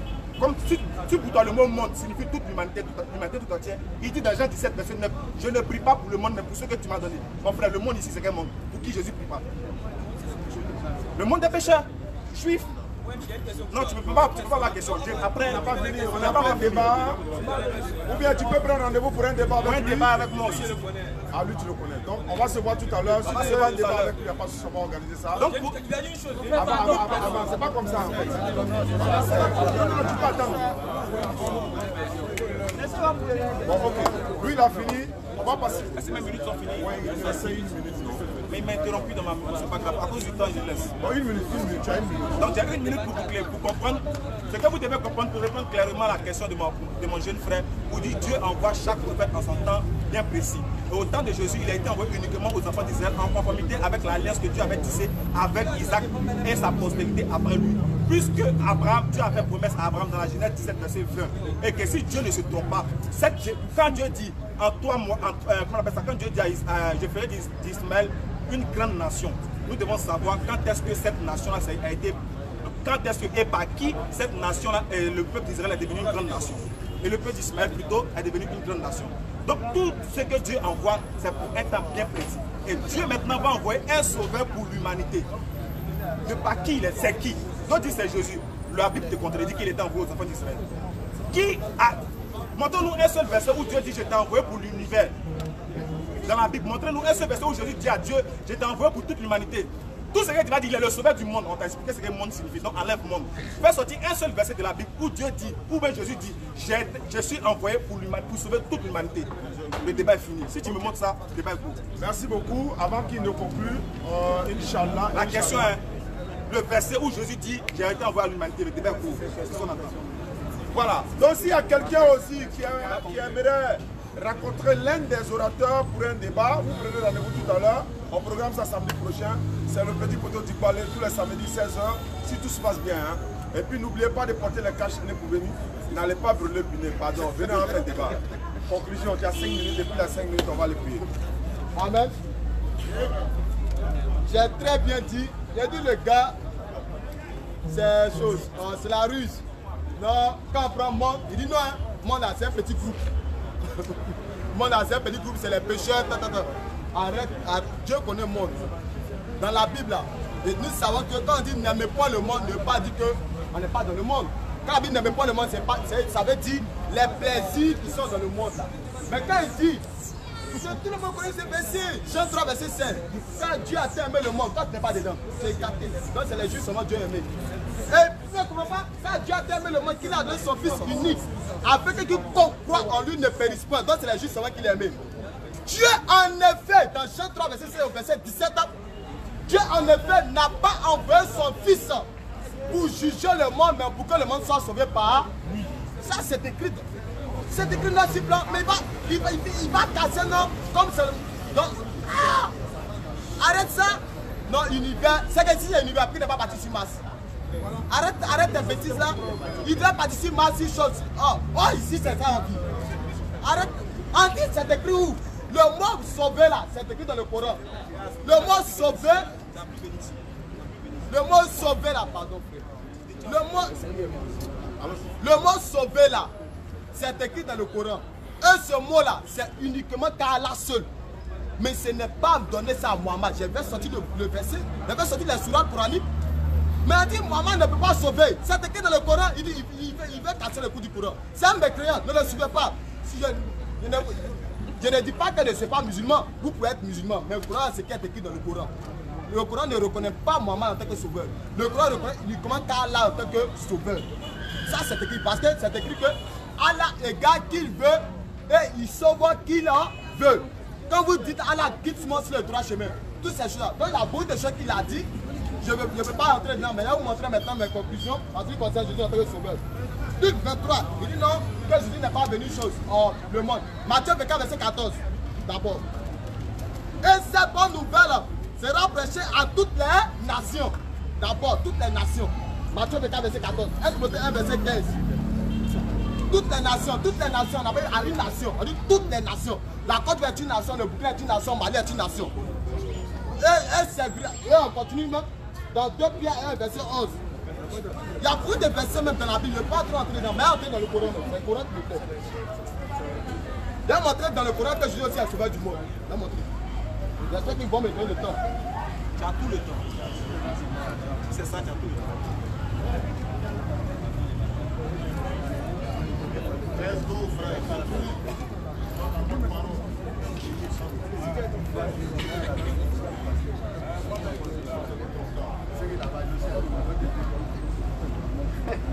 Voilà, la sourate 19. Elle dit comment aurais-je un fils lorsqu'ils ont annoncé la naissance de Jésus à Marie, Myriam, dans la sourate Myriam. Comment aurais-je un fils quand aucun homme ne m'a touché que je ne suis pas une prostituée? Il dit ainsi sera-t-il. C'est la même facile à dire ton Seigneur. Et nous ferons de lui un signe pour les gens. Toi tu n'es pas un Jean. Tu n'es pas un Jean. On dit ça sera un. Il va dire non, quel Jean là, c'est Israël.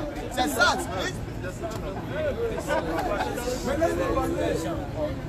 Mais pourquoi qu'elle parle, vous aimez? Je dis c'est le Coran il dit. C'est le Coran il dit. Quand on lit le Coran c'est tête, quand on est musulman. Quand on lit le Coran c'est tête. Voilà. Donc quand tu parles et que tu peux écouter le rappel de ton prophète là, tu deviens mécréant. Quand tu te tais puis tu écoutes le rappel. Taisez-vous écouter, il est là de prier, on va conclure la tête. A dit, Jésus aussi était, s'il est venu, dans la Bible on dit Jésus c'est miséricorde. Ça c'est écrit dans la Bible, Jésus est miséricorde, ça c'est écrit dans la Bible. Mais le mot miséricorde est écrit dans la Bible en tant que Jésus aussi. Mais on dit Jésus est sauveur. Ils ont écarté le mot, les Français savent parler français.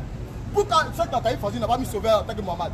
Ou bien ceux qui ont traduit le Coran là, ils sont bêtes. Toi tu es musulman que c'est des grands érudits quand au lieu de même messager, ils avaient mis sauveur. Mais ils ont mis quoi? Messager. Et puis maintenant que chaque messager vient à sa génération. On dit il y a un gars qui dit Kakou Philippe, dit qu'il est le messager de sa génération. Donc laissons Mohammed, allons derrière Kakou Philippe aussi. Mohammed est mort. Parce que Dieu parle à un prophète vivant. Donc s'il est vivant là, Kakou Philippe est vivant, il faut le suivre. Donc c'est ce que toi tu dis. Dieu envoie un prophète selon sa génération. Mohammed est mort. C'est pour ça qu'il y a très bien pris le Coran. Tant que dans la sourate chose. Oh, il a relu le Coran, là vous allez voir. Sourate telle chose. Il y a plein de sourates depuis cette prière. Sourate 4. 59. Sourate 4, 59. Très bien, j'ai lu ces deux sourates-là. Et ça vous échappait. On dit, oh les croyants. Qui sont les croyants? C'est les musulmans. Obéissez à Allah et obéissez au messager. À ceux d'entre vous qui détiennent le commandement. Puis, si vous vous disputez en quoi que ce soit, renvoyez, s'il y a division chez les musulmans là, renvoyez-le à Allah et au messager. Bon, aujourd'hui, le messager est mort. C'est à qui on doit envoyer ça? On dit si vous disputez sur ça, s'il y a discussion sur le Coran, sur la parole là, s'il y a dispute sur le Coran là, il faut envoyer à Allah et au messager. Aujourd'hui, le messager est mort. C'est à qui on doit envoyer? Donc, on dit à Kakou Philippe qui est là. Dans le Coran, il dit le prophète de sa génération. C'est clair. Est-ce que Allah il est mort? Oh, c'est pas la question.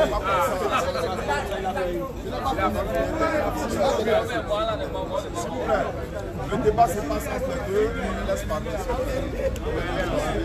Tu vas 43, verset 44. Je vais donner le dernier verset de la sourate.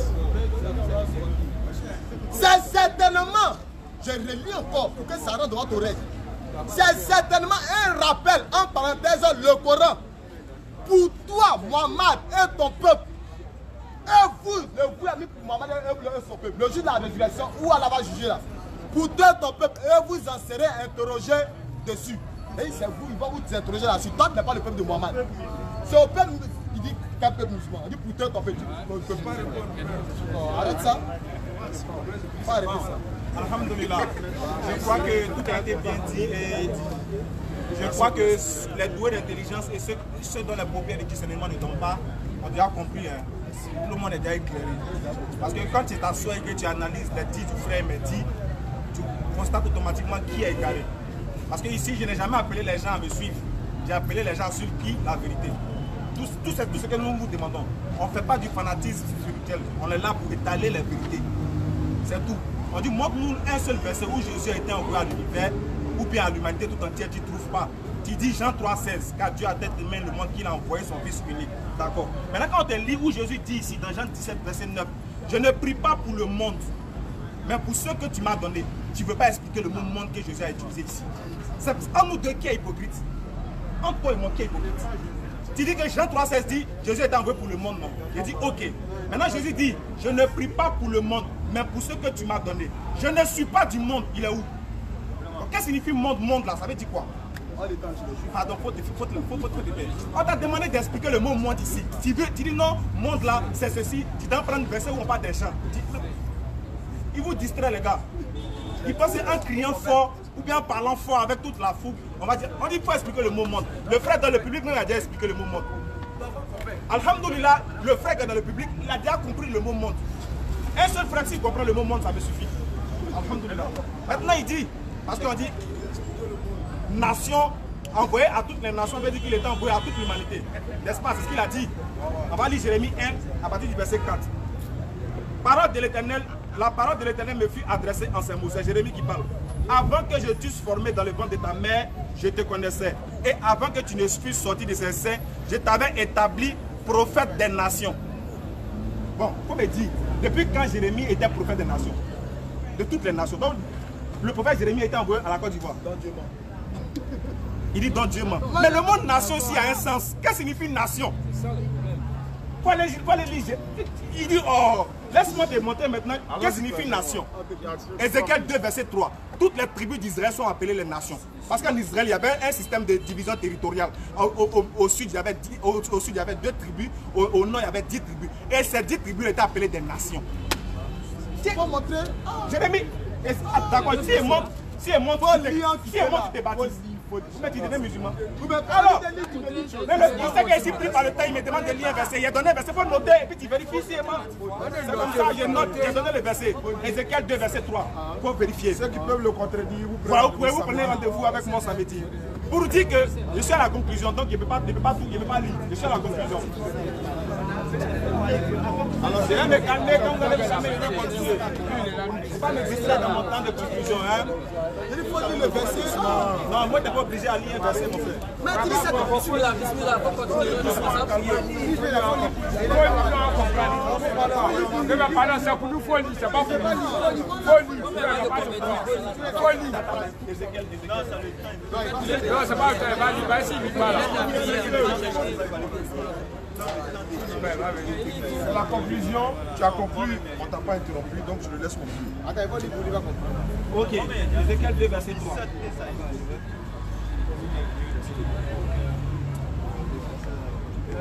Ok, je lis Ézéchiel 2, verset 3. Il me dit, fils de l'homme, je t'envoie, fils de l'homme, les enfants d'Israël, vers ces peuples rebelles, ceux qui se sont révoltés contre moi. Eux et les pères ont été quand même. Ceux et les pères ont péché contre moi jusqu'au jour où nous sommes. Ici, le mot qui est utilisé, c'est les peuples. Ces peuples, les tribus d'Israël est appelé des peuples. Est-ce que vous comprenez? Chaque tribu d'Israël est un peuple. Est-ce que vous comprenez? Donc si on dit que tu as été envoyé à des peuples, ça ne veut pas dire que tu as été envoyé à l'humanité tout entière. Parce que dans la prophétie de... Oh, vous me laissez parler. Donc vous comprenez. Donc nation, c'est pas peuple. Mais regardez-moi ça. Donc les gars, ils veulent me distraire pour ne pas comprendre. Donc nous savons tous que Dieu a fait des... Comme je l'ai dit, Dieu a fait des prophéties à chaque prophète. Les gars, calmez-vous, on va comprendre. Calmez-vous. Quand tu conclus, tu es en train de conclure et te laisser. Donc pour dire quoi les frères? Pour nous dire, ici le sujet était bien précis. Qui de Mohammed et de Jésus a été envoyé à l'univers ou à l'humanité tout entière? Nous avons reconnu et nous avons démontré par la Bible et par le Coran que Jésus a été envoyé uniquement aux enfants d'Israël. Et nous vous avons donné des versets du Coran pour vous démontrer que Mohammed a été envoyé aux Arabes, certes, mais simultanément à toute l'humanité tout entière. S'il y a un verset qui démontre que Jésus a été envoyé à un peuple autre que les Juifs, montre-nous le verset et montre-nous où Jésus allait prêcher sa parole à un autre peuple. Jusqu'au début, on n'a pas vu jusqu'en s'en va à la maison. On a demandé, montre-nous où les disciples de Jésus même sont allés prêcher à un autre peuple qui ne sont pas les enfants d'Israël. Si vraiment il a été envoyé pour toutes les nations, dans le sens où tu comprends. S'il a été envoyé à l'humanité là, montre-nous où il allait prêcher à un autre peuple à part les enfants d'Israël. Ce verset n'existera pas jusqu'à la fin du monde. Donc sur ce, je tenais à vous dire que les frères, la sincérité en soi n'est pas la garantie de vérité. Vous avez été là pour participer, pour assister au débat. Vous-même, vous savez au fond de vous qui détient la vérité. Nous disons vive l'islam. Juste nous vous disons assalamu alaikum. Donc à la prochaine, pour une prochaine on va vous informer, Inch'Allah.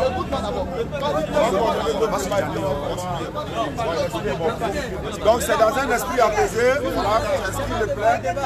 Donc voilà, il faut qu'on s'accepte du match.